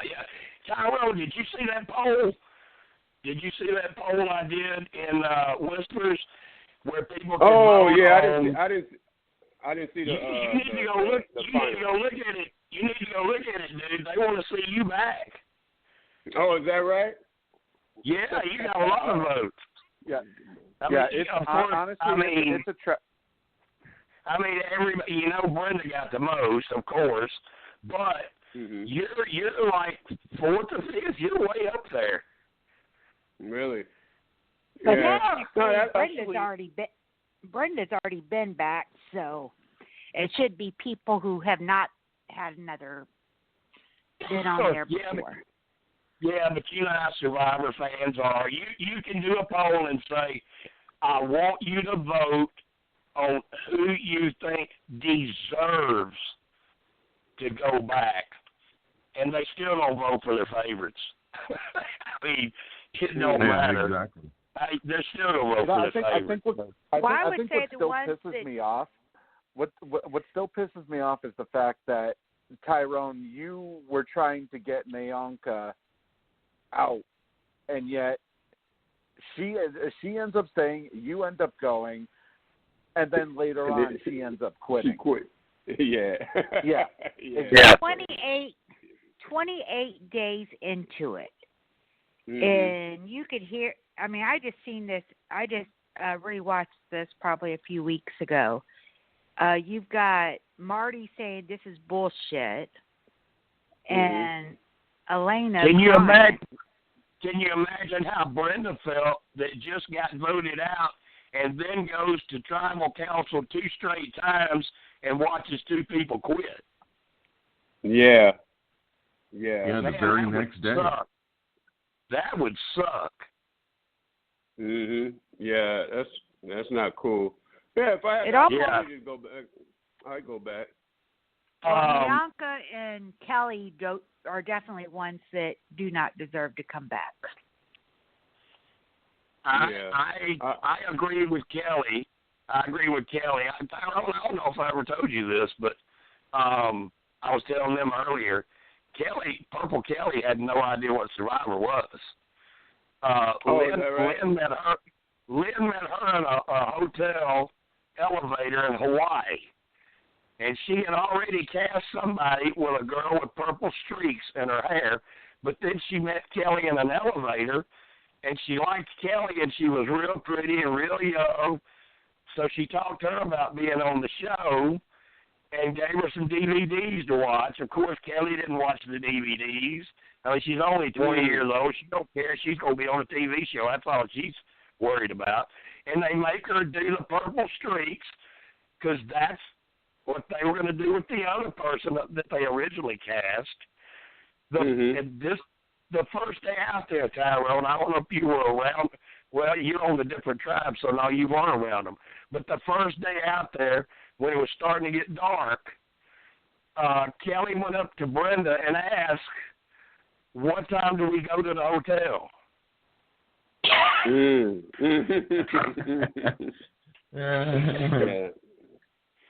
Brenda said she basically had to walk around and hold her hand for about 7 days to teach her what Survivor was because she had no clue. Wow. And that's one of the ones that quit. And I don't have anything against Kelly. She's a sweet girl. But that was just bad casting. Right. Whatever happened to Lynn? Speaking of casting. You mean Lynn Spillman? Uh-huh. She's doing casting for some of these other networks like Bravo and Oxygen, some of these other places now. Really? Yeah. They had a couple of down seasons, as far as ratings, and she's the one that took the fall. They blamed it on her and her casting. Oh, really? Is that what happened? Yeah, of course they're not going to blame it on Probst, you know, because he runs everything now. So, Lynn took the fall. I never knew that. Is Caitlin still involved? No, they've almost cleaned total house on the casting. Like I said, even really? like I said, even Jesse, I think, has moved over to Big Brother. And you know, Allie, you remember Allie that played one year? She helped him a little while, and she don't even do that no more. She, Jody quit. Okay. And Allie and Jody worked together. They started a business where they are teaching people how to do audition tapes and stuff. So Allie and Jody work together now. I've been friends with Jody forever, and Allie too. I was friends with Allie before she got on the show. She was actually in Whispers before she even got on the show. Okay. Good stuff. But yeah, their whole casting has changed. So it'll be interesting what they come up with these next two seasons. It's going to be 2 more seasons of newbies, and we'll see how they do it as far as the mixture, like they say they're going to do. And we'll get a good idea this summer at what Big Brother does. Right. That'll be good. Yeah. All good. All right, man. Well, look, unfortunately, I got to run. I got to finish up some stuff here. But I just wanted to make sure I got to check in with you guys. I appreciate the opportunity. Tyrone. We're glad you called in, CD, and check that poll. Check that poll out in there. You'll feel good. Okay, I appreciate it, sir. I will. And I'll talk to you tomorrow or the next day. All right. Y'all have an amazing evening. All right. You too. Bye-bye. You too. Tyrone. You too. Thanks for calling in. All right. No worries. Bye-bye. Thanks. That was kind All of right. cool. That is, he's one of the nicest men you'll ever meet. I mean, hard-working. He's just a great guy. Just a great guy. He's an older James. he would love to be on the show again. But he ain't sitting around the phone waiting. He's doing his thing, you know. He's a captain with the fire department, and he travels. He does. He's going to be starting up something new on a website that I'm going to be working with him on.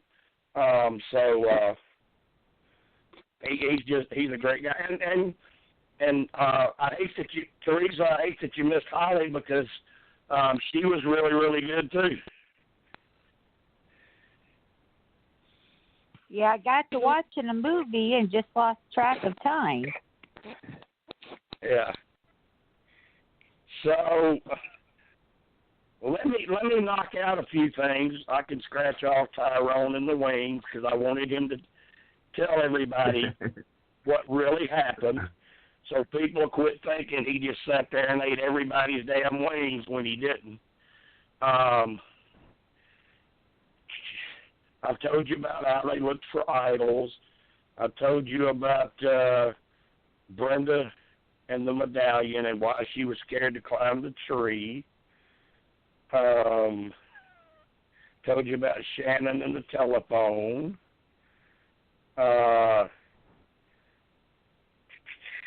We didn't finish talking about the quitters. Let's go back to that. We got Steve. Melissa, what about you? I think we're all probably going to agree on this, but should Naoka and Purple Kelly have been allowed on the jury?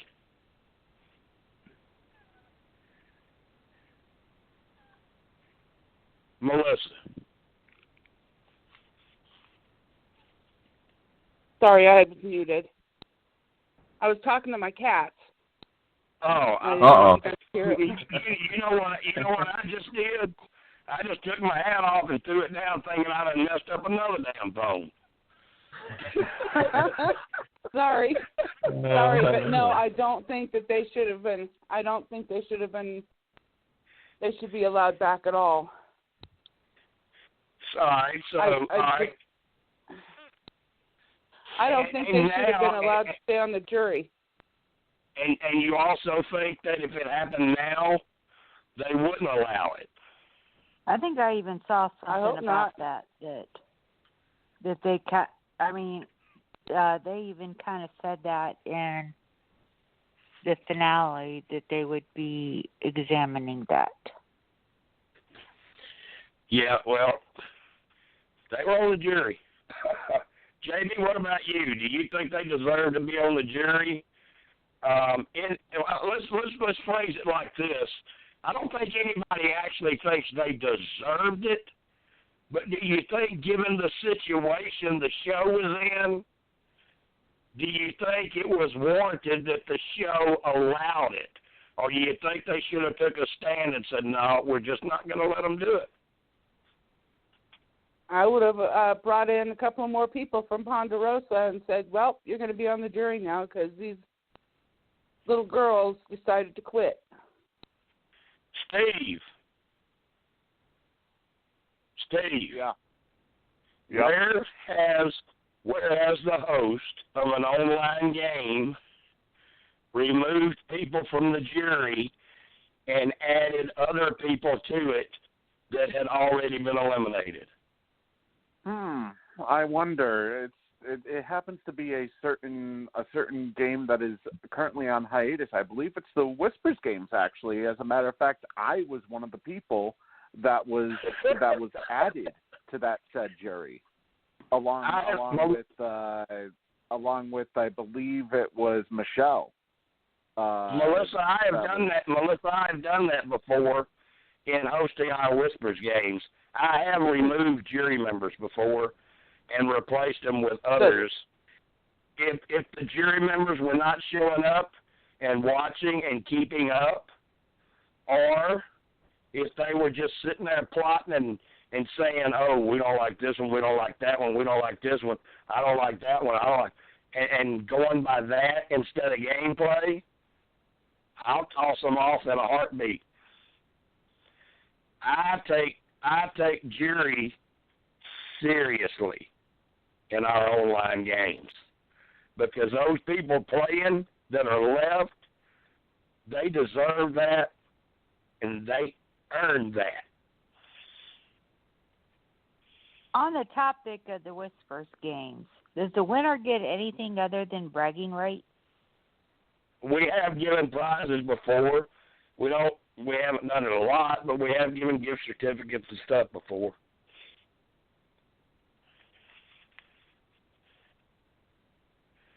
Yeah, but, that was more in the older versions of the Whispers games. Back when it got to be such a, I mean, the Whispers games grew so big to where there were people coming in from other groups just trying to win, so they could say, "Oh my God, I want a Whispers game." It was like the game. I mean, if you played online games, you wanted to be able to say, "I won the Whispers game," because it was the most realistic, the hardest, and had so many different things to it. The Dream Team, the twist, unique twist that you'd never seen before on TV. I mean, everybody would come in and want to win that Whispers game. Most of the time when those new players came in, they didn't fare very well. It was too hard for them. Well, that's kind of the way it was with me. It's like the challenges weren't, some of them were hard, but some of them it's just that I couldn't type fast enough. But,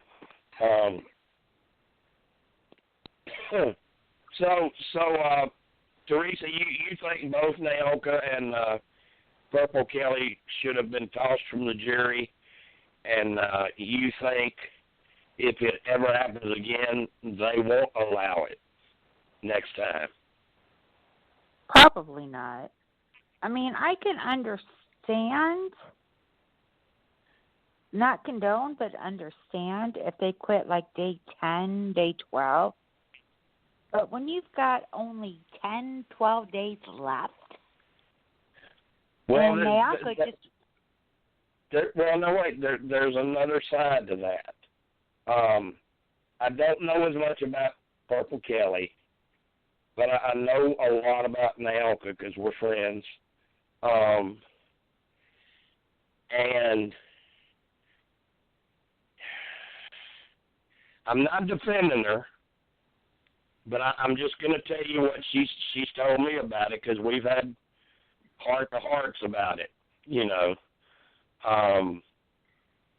She told me that the rain, the cold, and being out there that long and looking at what was left and knowing in her mind she didn't have a chance to win.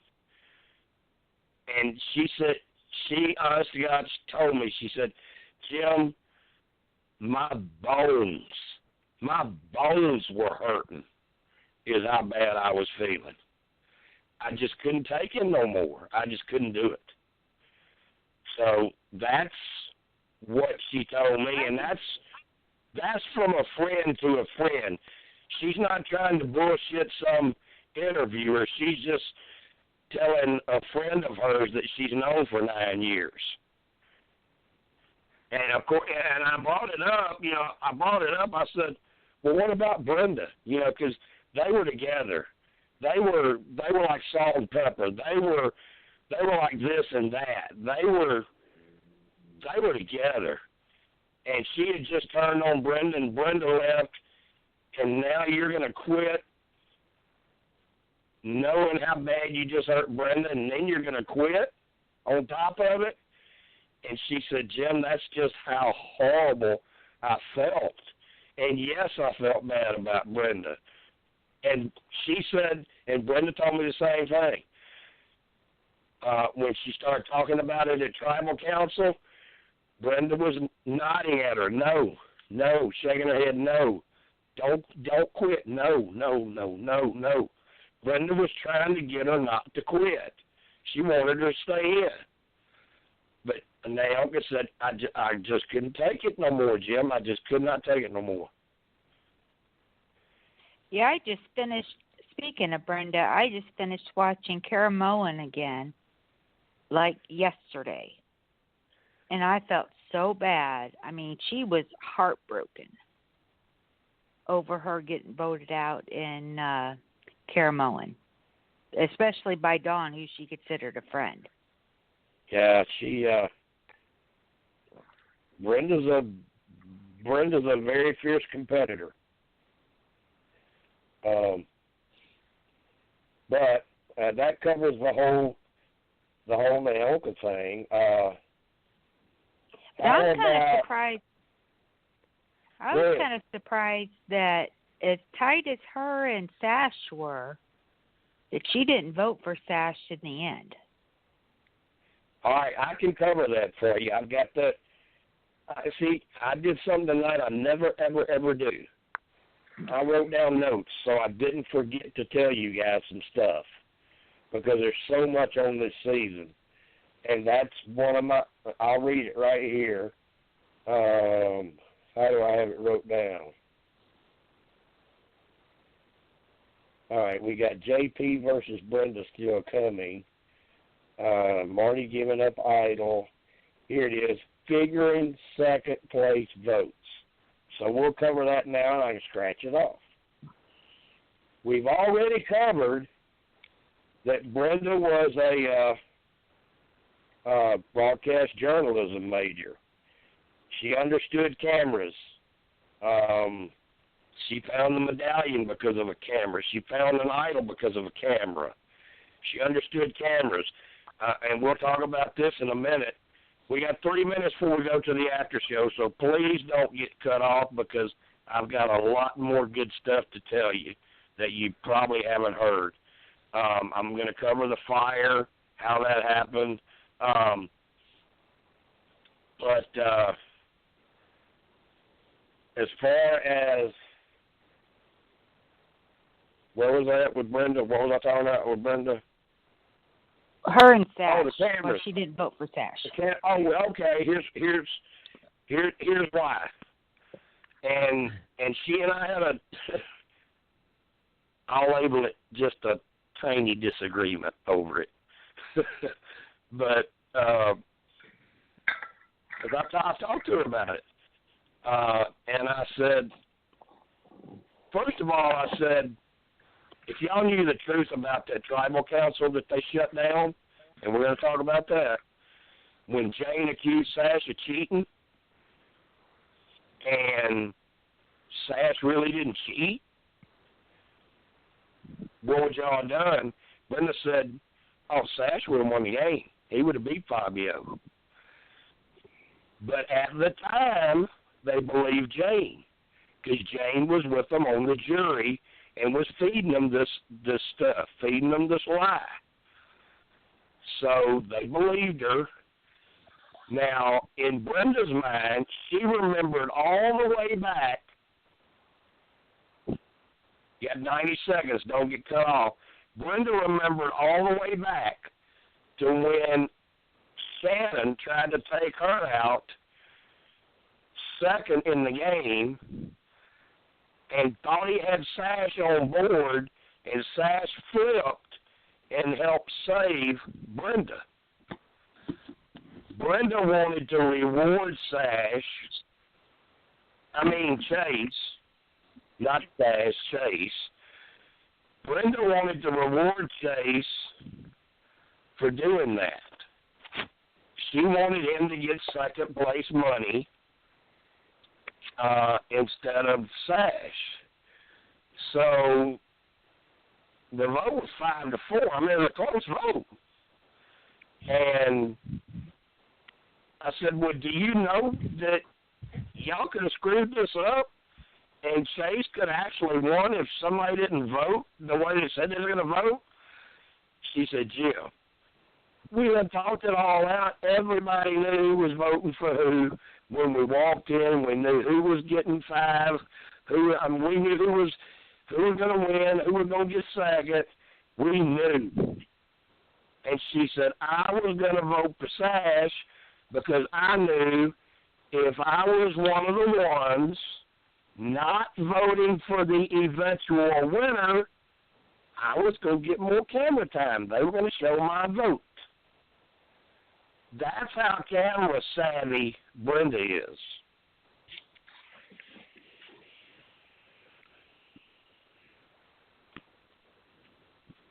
And it worked. It worked. But so she didn't vote for him just to get more camera time. And for him to get second place money. Because of how he helped keep her in the game when Shannon wanted her out. So it was kind of like a reward. And at the time, there was a little flirting going on between her and Chase. I really shouldn't tell some of these stories because they're embarrassing for Chase. But Danny Limbo invited them to come to New York for the weekend, and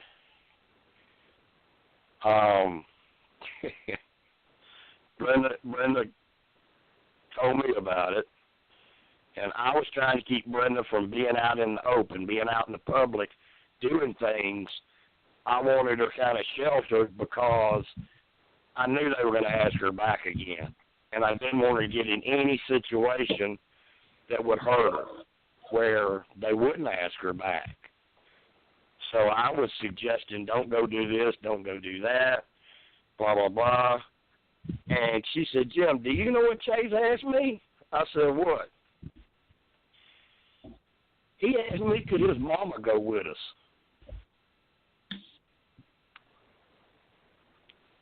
I said, really? Oh my God. She she said, yeah. And then she said, what if that was you? What would you have said? I said, see, I hope JJ don't listen. Well, she's already heard it anyway. I said, if that had been me, I'd have told you, pack your lingerie, let's go. I'll tell you what, off topic. I'm looking at Facebook right. And go ahead. She and Brenda called Chase a female anatomy name, starts with a P, ends with a Y.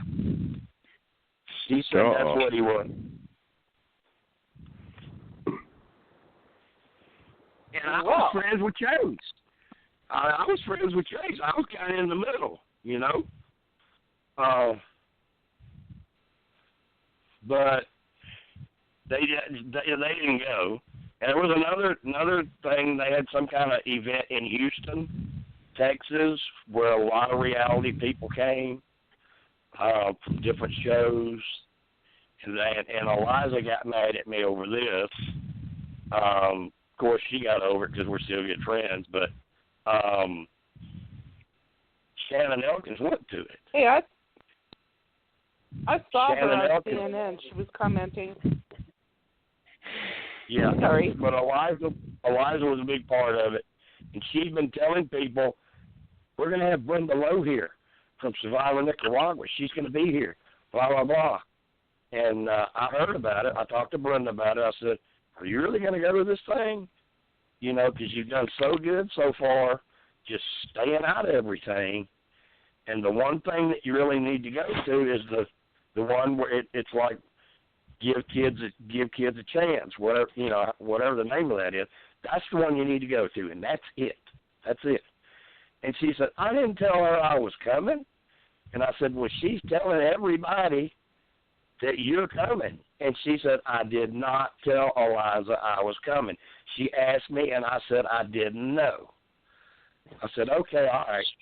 So the day of the event, Shannon's there. Shannon Elkins went. He called me. He said, Jim, is Brenda coming to this thing? I said, no. And he said, well, Eliza's down here telling everybody she's going to be showing up in a little bit because she done said she's coming. I said, Shannon, she ain't coming. And he said, well, I'm just telling you what she's telling everybody. So I called Brenda back. I said, Brenda, Eliza is down there telling everybody you're coming. And Brenda said, I'll take care of this right now. So she calls her and lets her know, stop saying that because I'm not coming.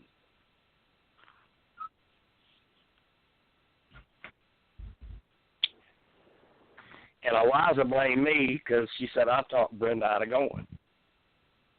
I'm not going to say I did, but she didn't go. Now, what about the campfire? Does everybody remember the campfire? No. This was like Brenda's worst.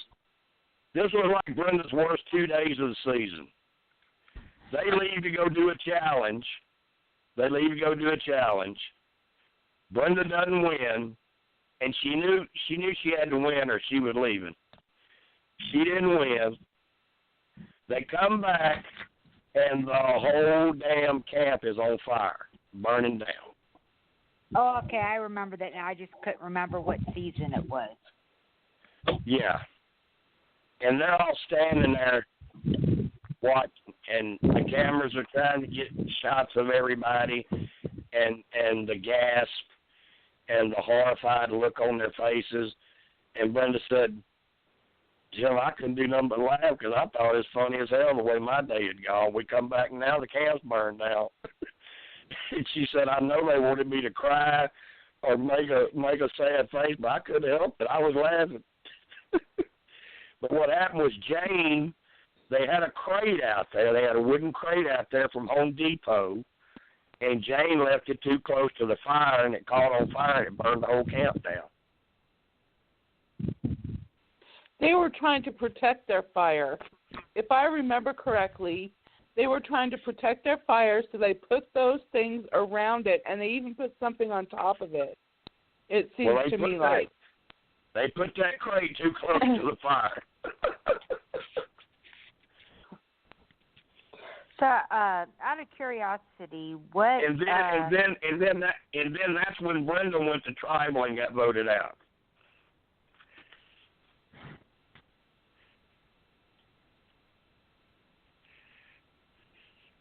So. Well, they can get her. They can get her crying because,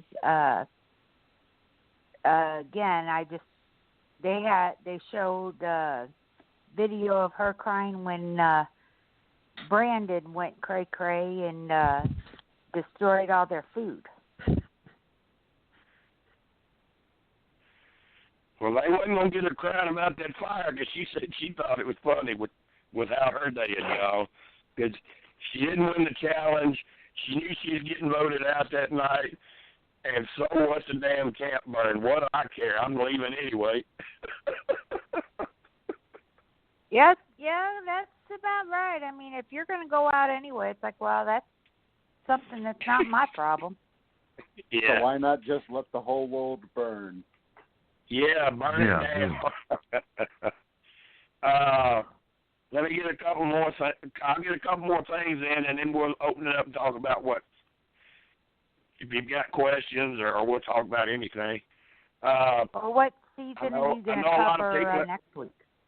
I know a lot of people have talked about, or have heard me talk about, when tribal council got shut down. So I'll go into that. And this kind of goes into where I said the jury believed Jane, and that's why Sash didn't win the game. Because if they didn't believe Jane, Sash would have won the game. They said after they came home and watched it on TV, they would have voted for Sash to win instead of Fabio. But what happened was, during tribal council, Jane accused Sash of cheating. She accused him of saying that if she would help him with jury votes, he would pay off her mom's mortgage for her if he won the game.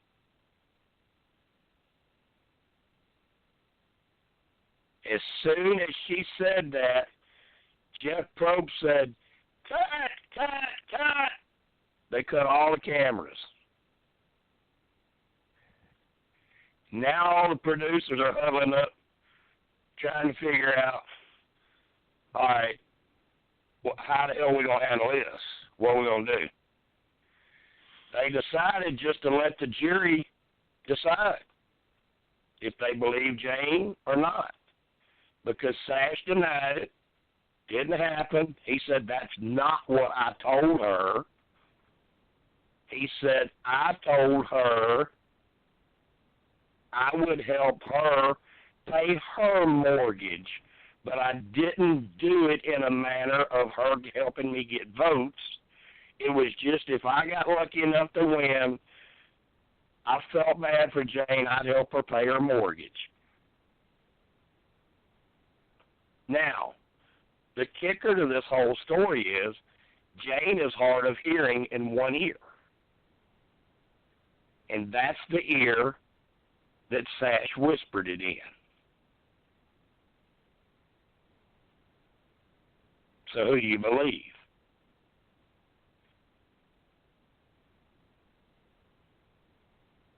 I believe Sash. I believe Sash. And again, we're good friends. We've had talks about it. But I'm also talked to the other people involved on the jury. They believe Sash now. And it's not that they think Jane was trying to be manipulative. They just think she misheard it because of it being in her, her bad ear. And I do know to pacify the whole thing and to keep Jane quiet and shut her up where she wouldn't say anything about it, Steve, who won Player of the Season that year of $100,000? I believe, wasn't it Jane? It was Jane. They said Jane. by a landslide. Yeah. Well, you know why now. By the way, Jim, I got a message from Tim. He said he's on hold. Oh, really? Oh, heck, I'm looking Yeah. at Facebook. I'm looking at Facebook. Yeah, I got him.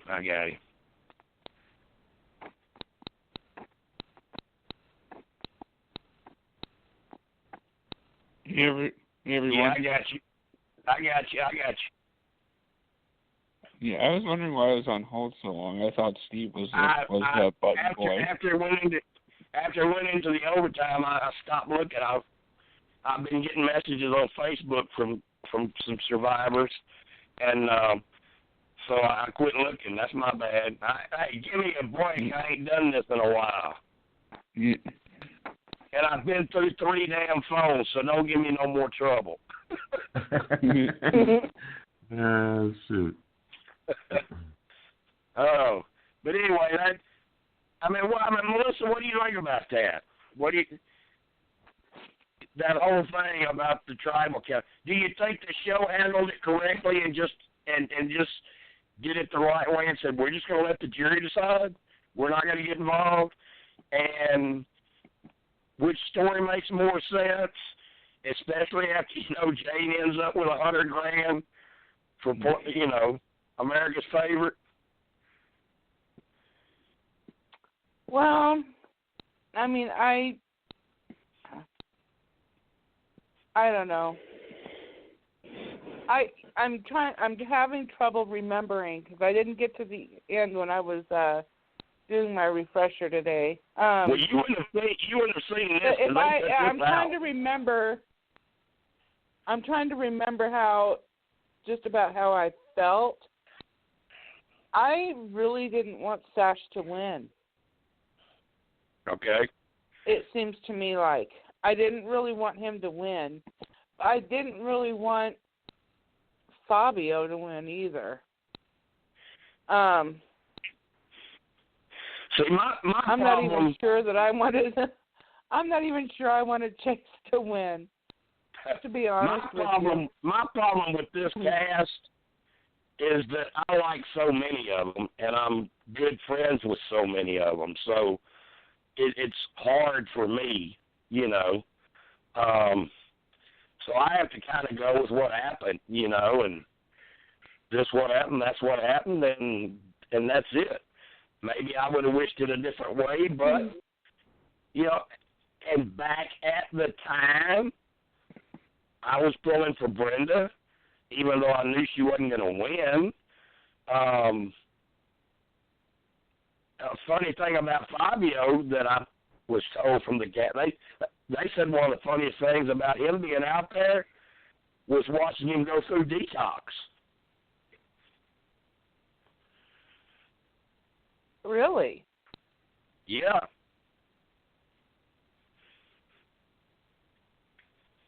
I know that, wasn't it, I had, when I was doing a little bit of looking, didn't I see that he got arrested? He got arrested like after he won. What did he get arrested for? If I remember right, and I can ask Kelsey, his sister, we're still really good friends. Seemed like to me it was a party thing, out drinking, and if I'm not mistaken, there was a limo involved. I know at one point after it was over, his family got really worried about him and wanted to have intervention because they were afraid he was going to spend every damn dollar of it, before the year was over with. He was just going crazy. Okay, I found the what happened with him getting arrested here. It says he was arrested for skateboarding in the streets, which is not legal in Santa Monica. And the reports say that he also might have been under the influence of illegal drugs. And he was hit with a DUI. There was something happened at a nightclub too. I don't remember what that. It was something happened at a nightclub. It also says here he was also hit for an unrelated DUI warrant and a probation violation. Yeah. And the thing about him, he's a great guy. He really is. He's just one. You know, he's one of those guys that everybody loves to death, but he's his own worst enemy. You know what I'm talking about? Mm-hmm. I mean, everybody just loves him, but he's his own worst enemy. He's the one always does things to himself. Now, I will give him credit. He took his sister, he took Kelsey, on a trip back out to Nicaragua, and they went around everywhere out there that he played. Both camps where they did challenges, they rode horses on the beach.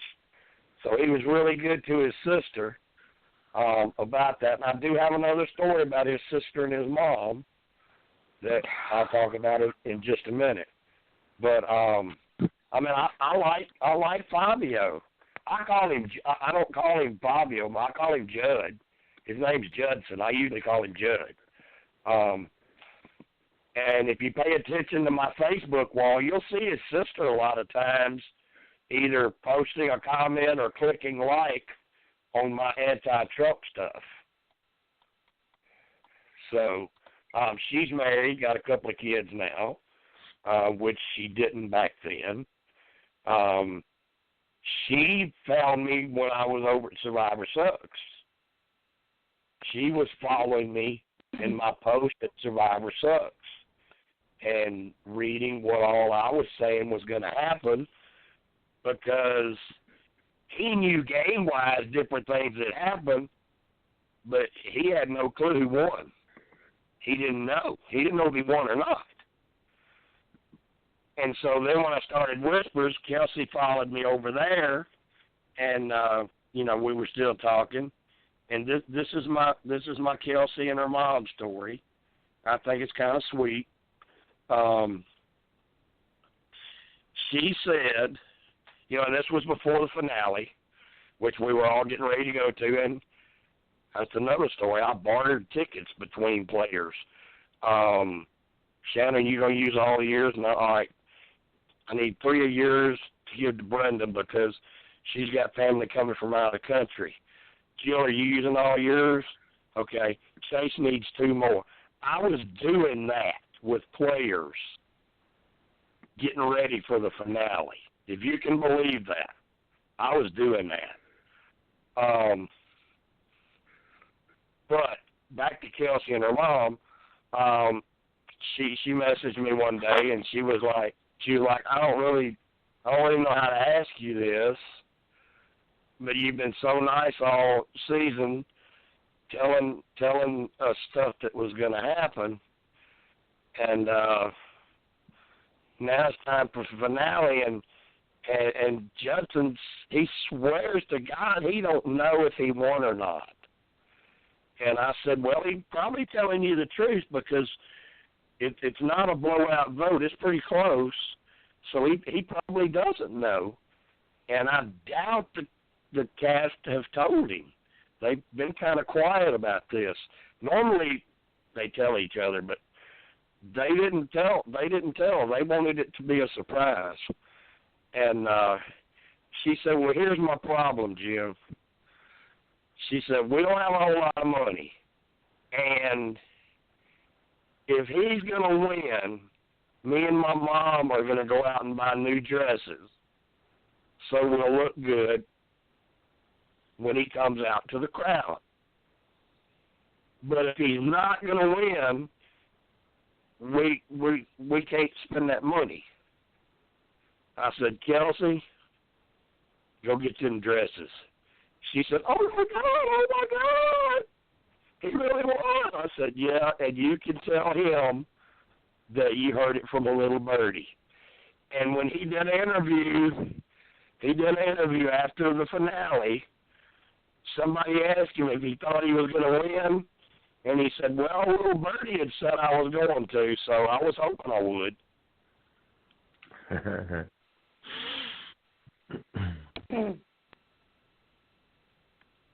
So, but yeah, his mom, his sister, the whole family's real sweet, real sweet. So,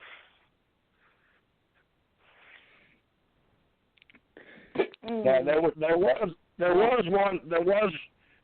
one battle between a player and Jeff Probst. There was one player got pretty highly ticked off at him. And it was Brenda. No, it was Brenda because of the night she left. She knew she was leaving. She knew she didn't have the votes. It was over. She knew it. And he picked at her for not fighting harder. And it's like, what the hell am I supposed to do? I know how they're going to vote. What am I supposed to do? And he just kept picking at her because she didn't fight harder. And then after she leaves, two people quit. And she was pissed off at him for a while. He called her 2 days before the finale and apologized to her and said that he understood now and that she was right. And he said, I'm going to bring it up on the finale. I'm going to bring up that I was wrong and you were right. And so Brenda felt really good about that. And then he didn't do it.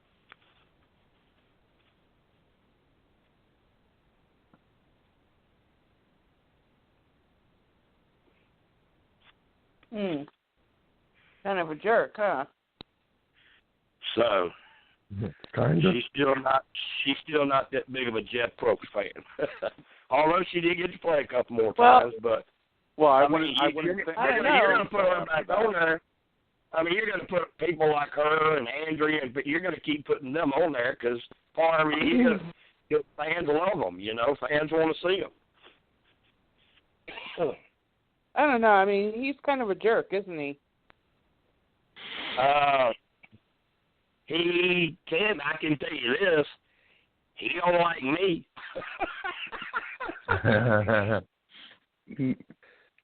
Yeah, you've said that he plenty don't of like times. me.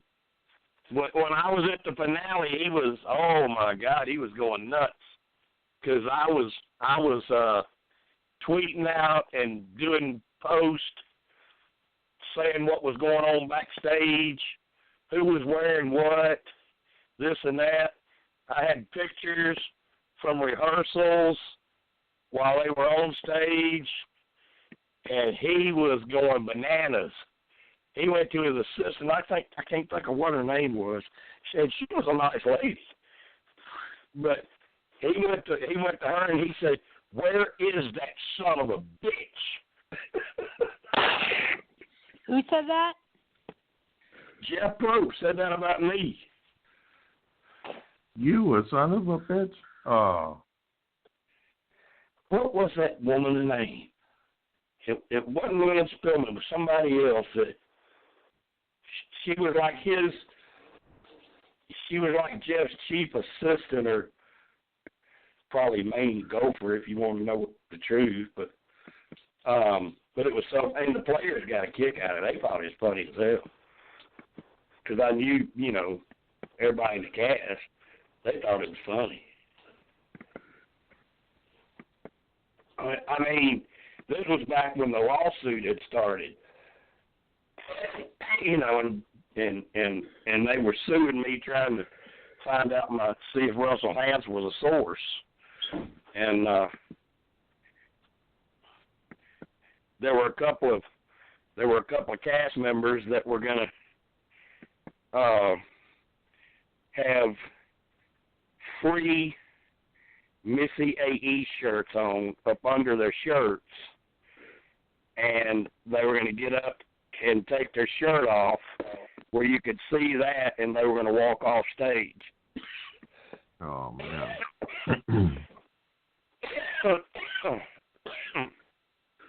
It didn't have anything to do with you. What a with black the, mark that would have been. It didn't have anything to do with the suit, did it? Him disliking you. Well, you. yeah, that had everything to do with the suit because Yeah. they didn't think I should be sued.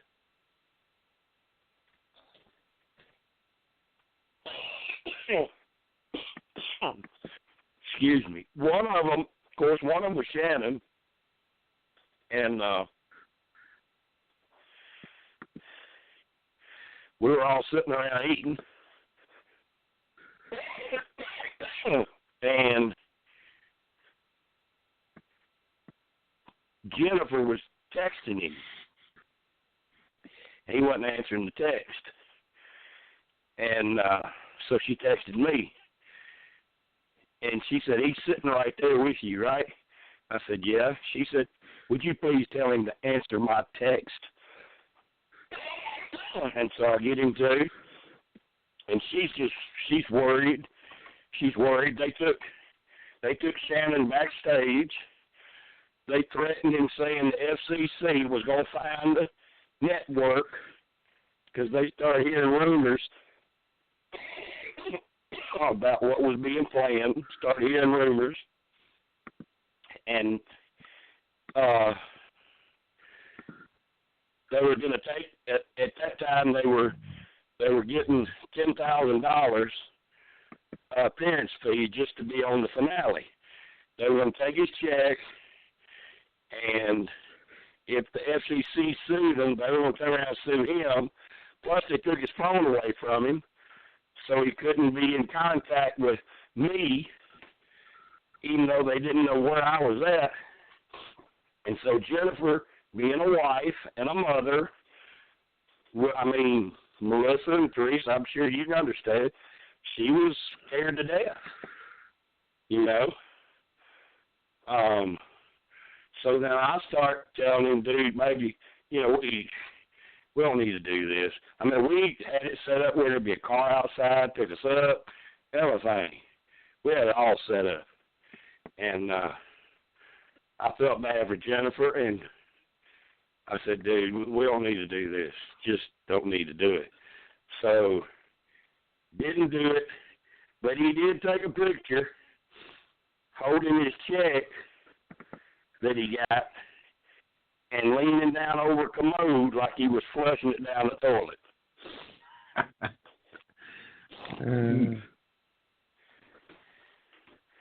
So, I'm not going to mention the other. There was one other person that was 100% in on it that was going to do it, and another one that was about 80% sure they were going to do it. Now, could you imagine that on live TV? Oh, man. Would have been crazy. Yeah. Crazy. Just think about it too. That could have been potentially a potential black mark on the show if it would. That were to have happened. It's like I've always told them all. I even told Russell this when they got on him. Russell's the one that blew the whole damn thing. If he'd have just shut up and denied everything, nothing would have ever happened. But his little coward ass tried to blame Shannon when it wasn't even Shannon, it was Russell. And that made me feel like I had to tell the truth about Russell because Probst wanted to sue Shannon and Mark didn't. Mark thought it was Russell. So it was like Mark and Jeff were standing on the side of a bridge having a pissing contest to see who could win. Is it Shannon? Is it Russell? And I was in the middle of it measuring them. Yeah.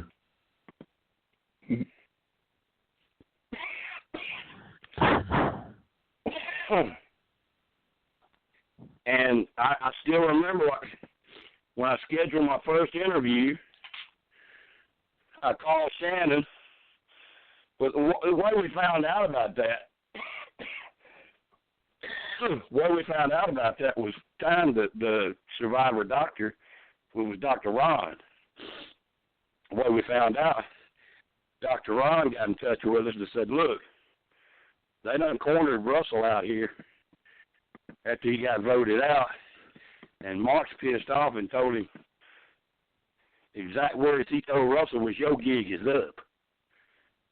I know what you've been doing. And he started threatening him about not paying him. And he blamed you, Shannon. He said it was you. And Shannon was like, how was it me? And then I said, Ron, shit, Shannon didn't even know what happened on his own damn season.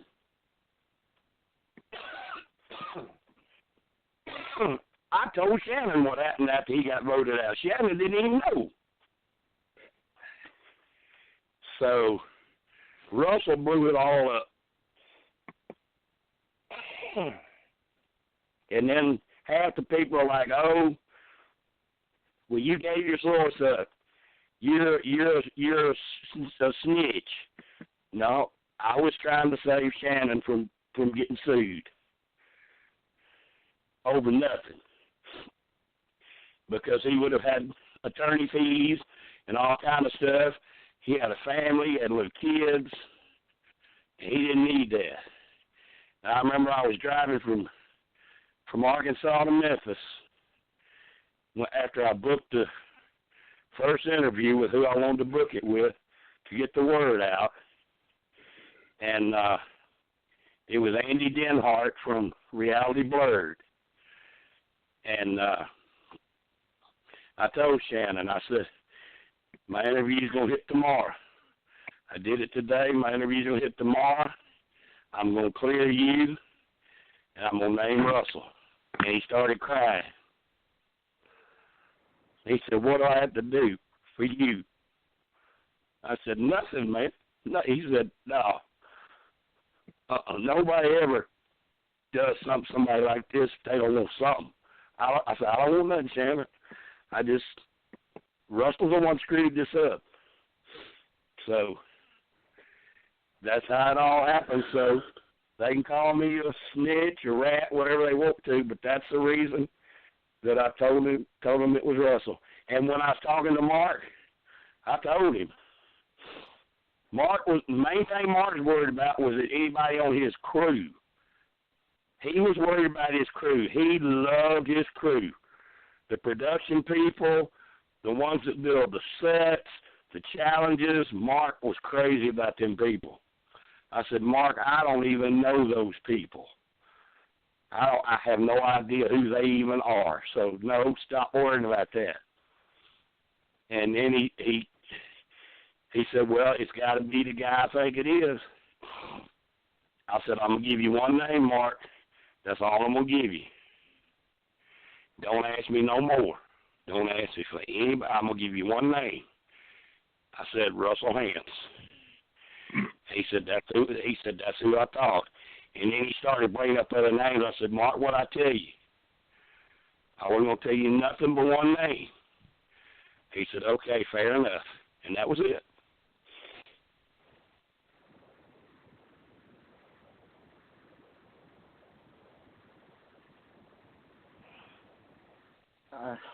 Who would have known that literally a whole bunch of shit would spawn from just one person, and he would then try to pin the blame on Shannon.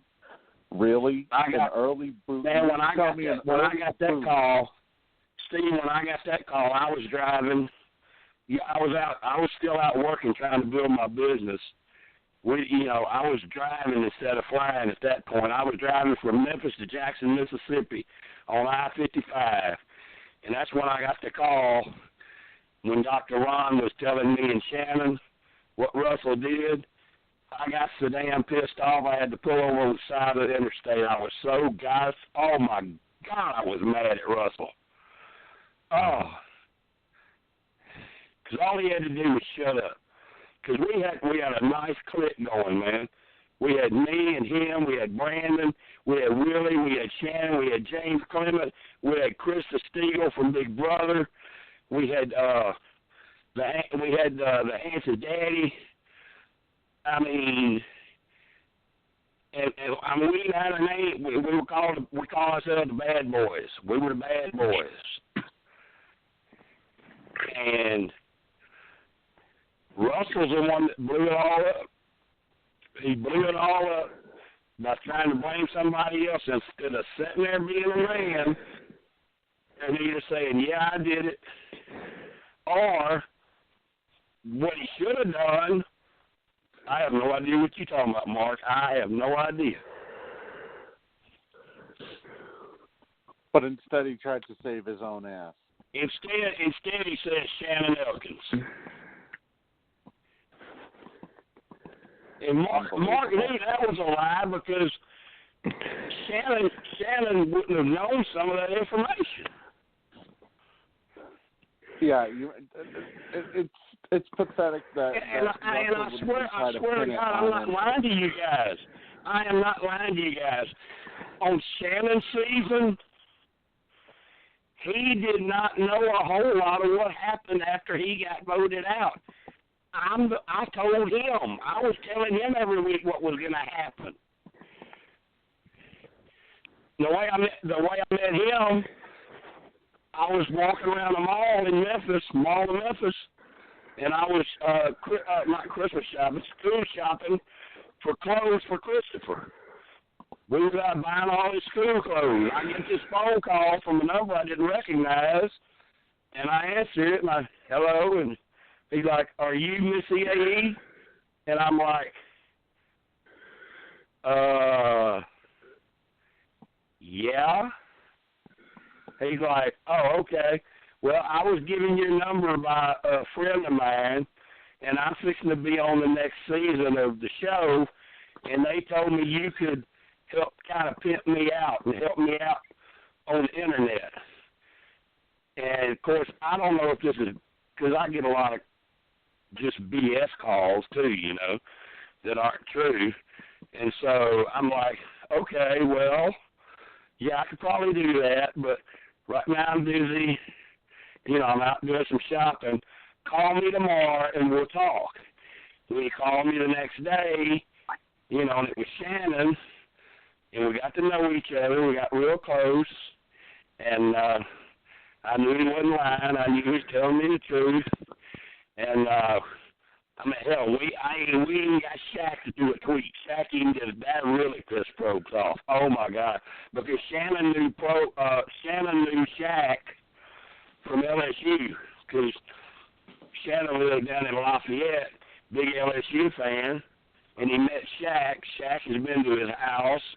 He's got pictures with him. His kids got pictures with him. And when I spoiled Shannon being in the cast before the cast was even announced, I spoiled it on Twitter.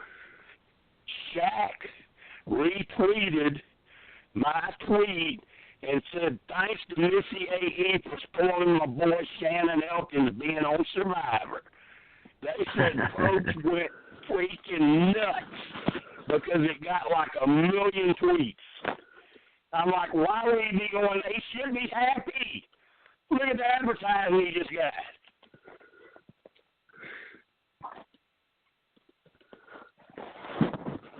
Then later on, Shaq ends up getting my oldest son, Christopher. Steve, I think you've seen the picture of it. His last jersey when he played in Boston, number 36. And the funny story about that is Shaq and Christopher used to play Guitar Hero online against each other on PlayStation. And they would send video clips and stuff at each other. And Shaq would always be playing on beginner. And Chris would make fun of him. He would be thinking that Shaquille O'Neal saying, you playing on beginner, dude. And Chris would be playing, you know, on a higher level. But anyway, Shaq told me he's going to get him a jersey. And he went to the garden, and they were out of his jersey. They didn't have it. So he starts driving around Boston, going to sporting goods stores. He said he had to go to 3 different stores before he could find one that wasn't out of his jersey. Shaq goes in and buys his own jersey. And you know what they're thinking in the store? This dude crazy. Ain't he got his own jersey at the house? But Shaq goes in. Shaq goes in and buys his own jersey, autographs it to Christopher, and we pick it up from him when he's in Memphis playing the Grizzlies. Mm-hmm. Yeah, and if anyone wants to try and question the Shaq tweet Jim mentioned, I just pulled it up here. Do what now? I was saying if anyone tries to question what you were saying about the Shaq tweet, it's real. I just pulled it up. Oh, okay. It's still out there. Oh, I've got pictures with Shaq. I've got pictures of Shaq with Christopher. I got pictures of Shaq with Shannon and his kids. I mean, and that's a whole nother. How much time I got? 17 minutes. Okay, you want to hear the story how I got the cast list? If you haven't heard it. Oh yes. I mean, this is a great story. You know, I posted a picture of it in the poll thread if anybody looked at it. It had the cast members' names. It had the alias names they checked in under, and their hotel rooms. Now, how the hell would I get that?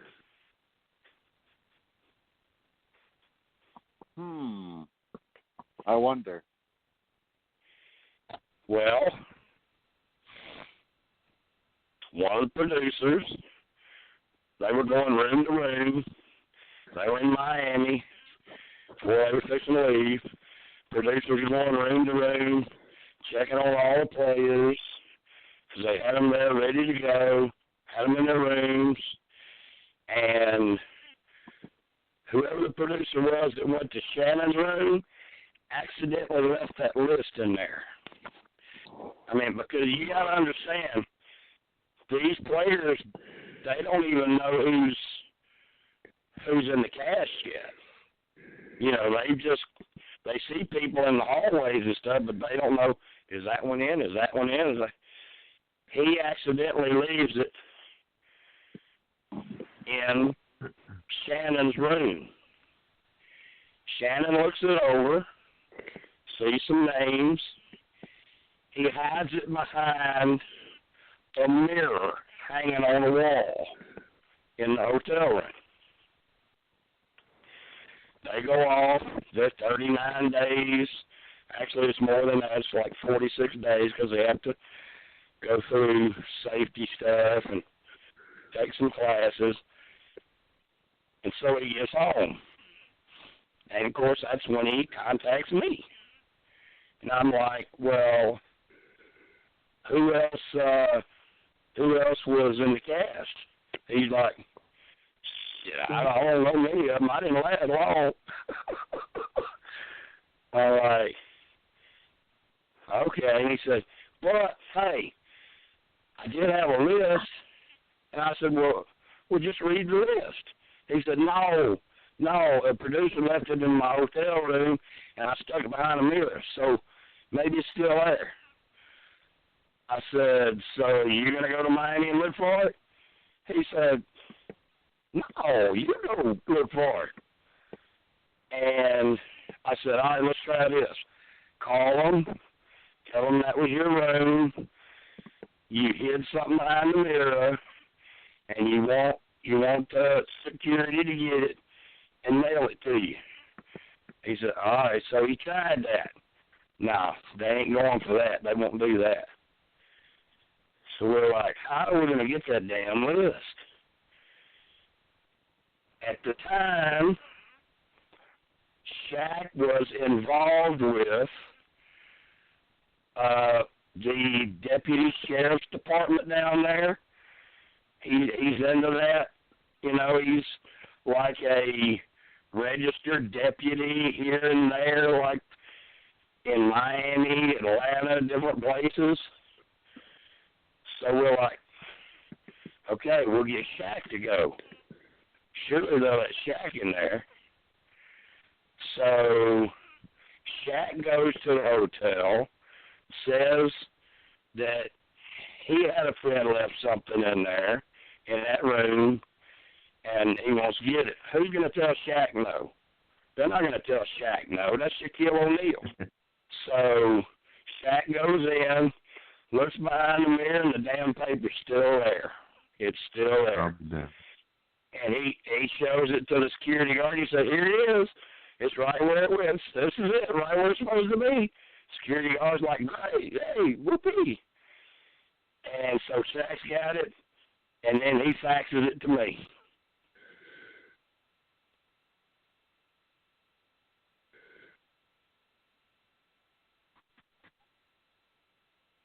Yeah, nobody, I can remember. Nobody declines Shaq. Yeah. Really. And when I started meeting some of these people, one of the funny ones was Marty. And I can't remember what his alias name was.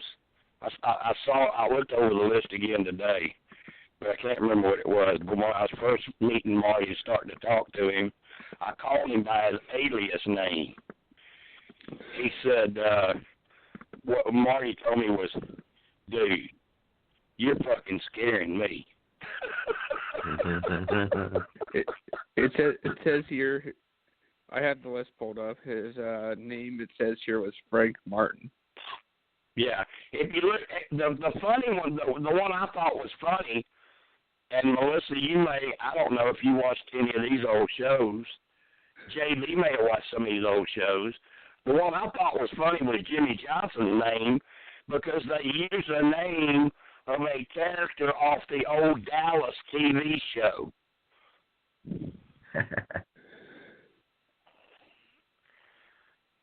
Cliff Barnes. Oh, sure. One of I know that name. One of J.R. Ewing's big rivals. That was Jimmy Johnson's alias, was Cliff Barnes. I thought that was pretty funny. To get, because Jimmy had been coaching Dallas, so they give him a character's name off the TV show Dallas. But you can see their alias names. You can see which hotel they were in and what the room number was. If there's an H in front of the room number, they were at the Hilton. If it's not, they were at the other hotel. I don't remember what that one was, but the H means they had them in two different hotels. It looks like it's trying to say Hilton. I could be wrong. Well, that's what that's the ones with H. Yeah, I know that. I know that one. But the others that don't have a letter, I'm not sure which hotel they were at. And I know you've seen, if you watch that thread, I know you've seen a picture of that passport. I posted a picture of a passport. That was Brenda's passport to Nicaragua for that season.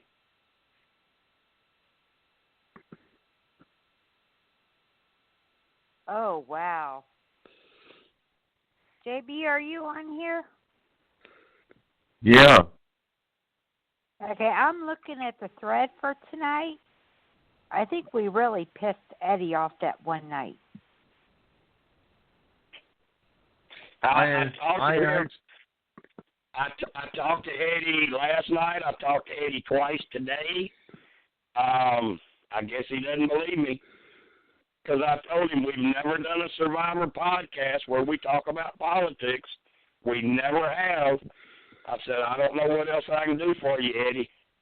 And then he went into all this spiel about how much he loved me and how honorable I was. And Melissa can tell you, they read the post in our mods group.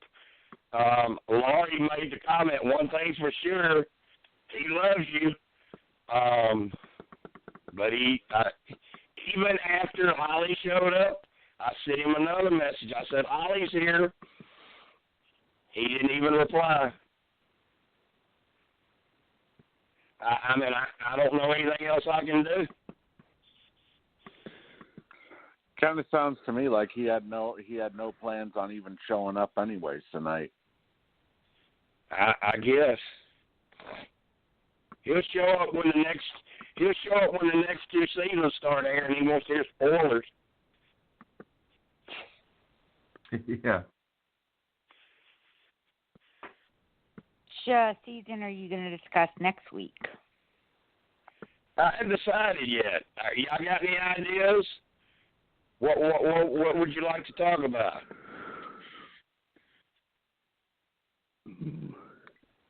I'm pretty open, but try to give me a couple days notice so I can refresh on that. How about the Philippines?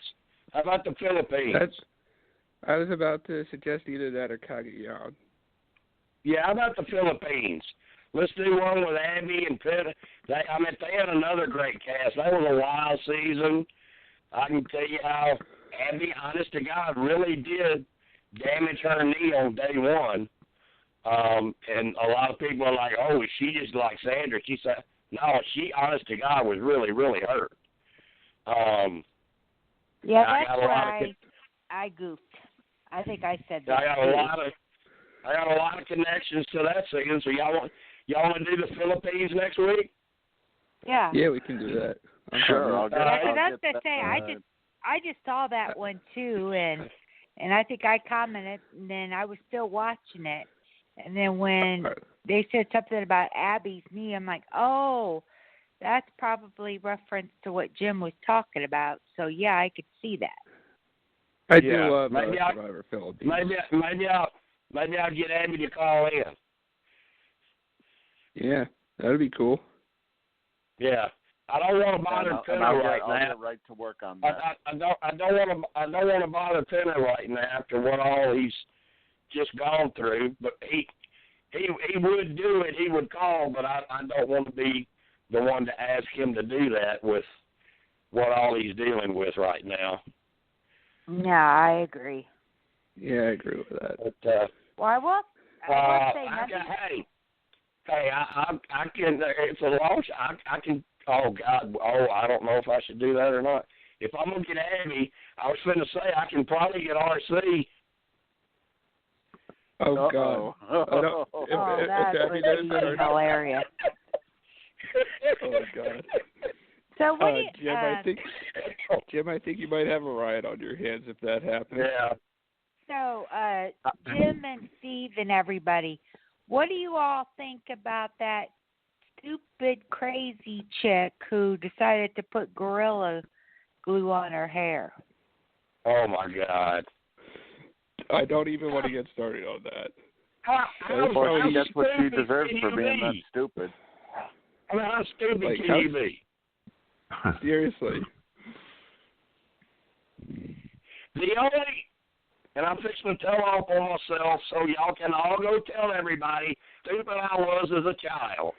But I'm fixing to, the only thing as stupid as what she did was when I couldn't come up with a Halloween costume for a church party, and at the last minute, I took my grandmother's red lipstick and plastered it all over my face, and I went as a pimple. Do you know how hard it was to get that lipstick off? Oh my God, I'm dying right now. I can only imagine. I'm absolutely dying right now. Well, it's not as bad as me, who, when they were 10, wanted braces so bad, she put aluminum foil in her mouth. The hell? The hell? I have literally never heard of anybody wanting braces until just now. I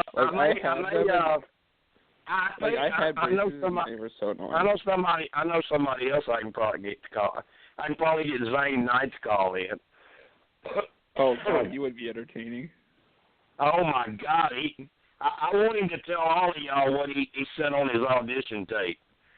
I know I've told some of you, but he ended his audition tape with, "And if you don't catch me, well, F you." But he didn't say F. He didn't say F. He said the word. Or another good one to get there's would be Russell Swan. There's only a couple of minutes. There's only a couple of minutes I know left. Russell. He's a so good I wanted guy. to get this in there really quick. All right. Jim, go take care of yourself. Okay. Well, I mean, I go through these sinus drainages and then staying up till, I don't know, it was 3 or 4 o'clock last night with Jordy until JJ finally came and said, you go to bed. I'll stay up the rest of the night.